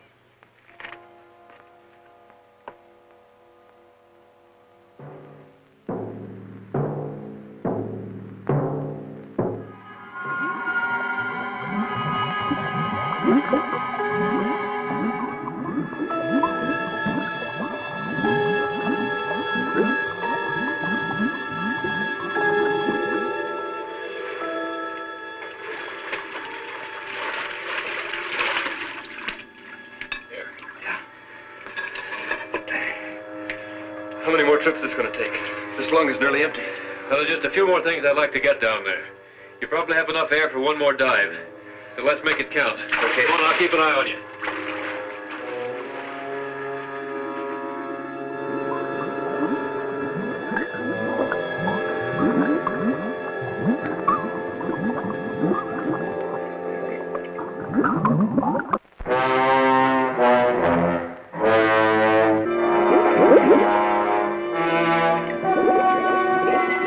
I found the original bell.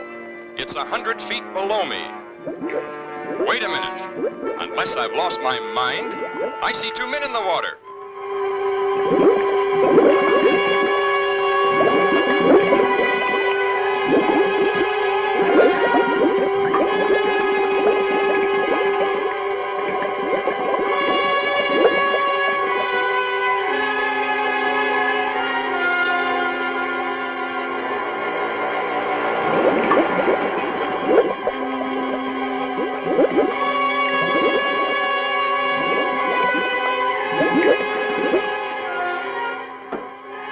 I telephoned above as soon as I spotted the other bell, and they still can't believe it. How is Laurie and Miss Marshall? The girl's been doing all right.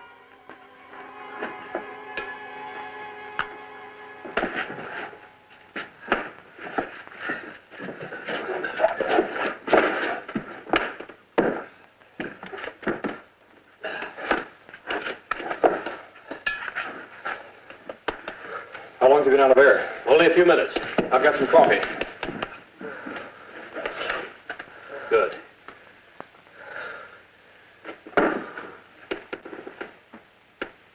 There. He's coming around.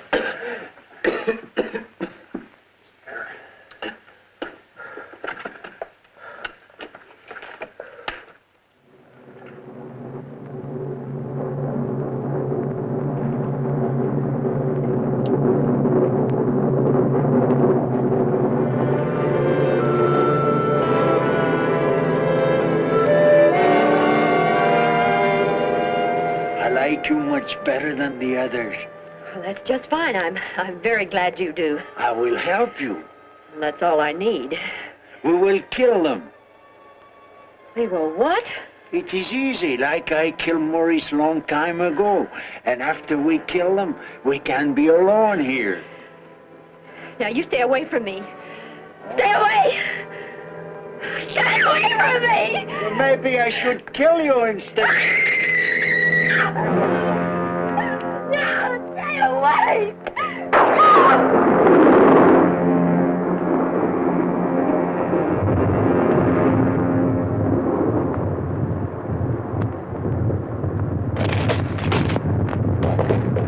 The volcano!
That's not going to do any good. We've got to go find Craig.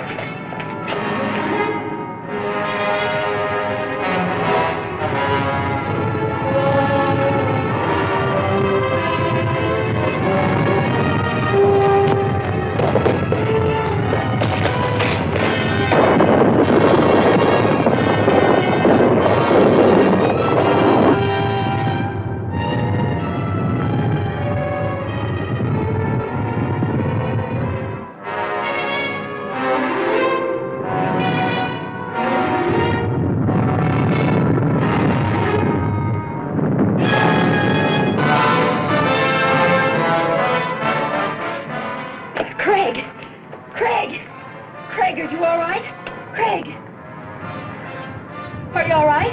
Yeah, I'm all right. How about you? We're all right. And the old man? He was killed in the avalanche. Here, put these on. Well, where did you get these? Never mind. Put them on. Come on, follow me.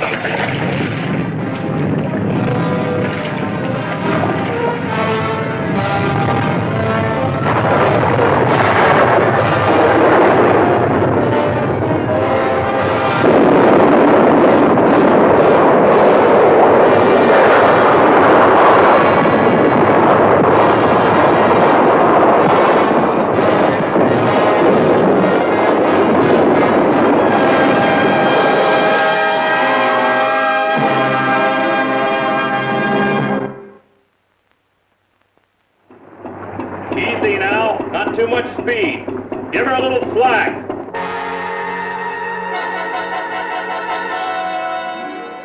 I really can't explain the feeling when we first saw the bell. We'd given up hope and, well, nothing ever looked so good. I do wish the old man had been as fortunate as we are. If Mr. Wyman's up there, tell him that Laurie is fine. She'll be saying hello in just a minute. Laurie, I think from now on my whole life will be changed. I realize how terrible I've acted. Do you think you can ever forgive me? Of course I can, Dale. I've always wanted our friendship.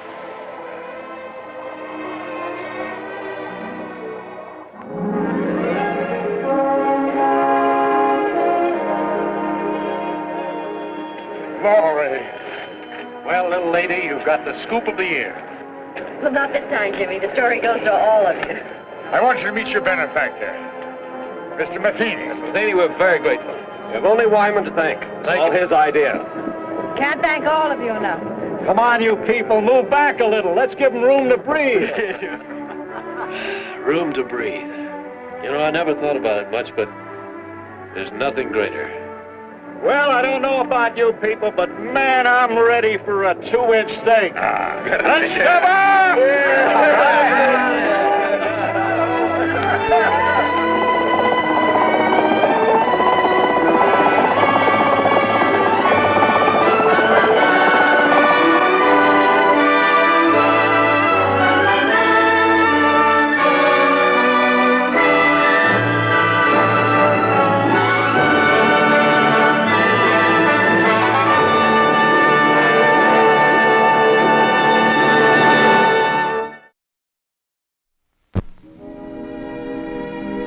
And now, folks, it's time to say goodnight. We sincerely appreciate your patronage and hope we've succeeded in bringing you an enjoyable evening of entertainment. Please drive home carefully and come back again soon. Good night.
Thanks again for dropping in, and we hope you've enjoyed the evening as much as we've enjoyed having you here.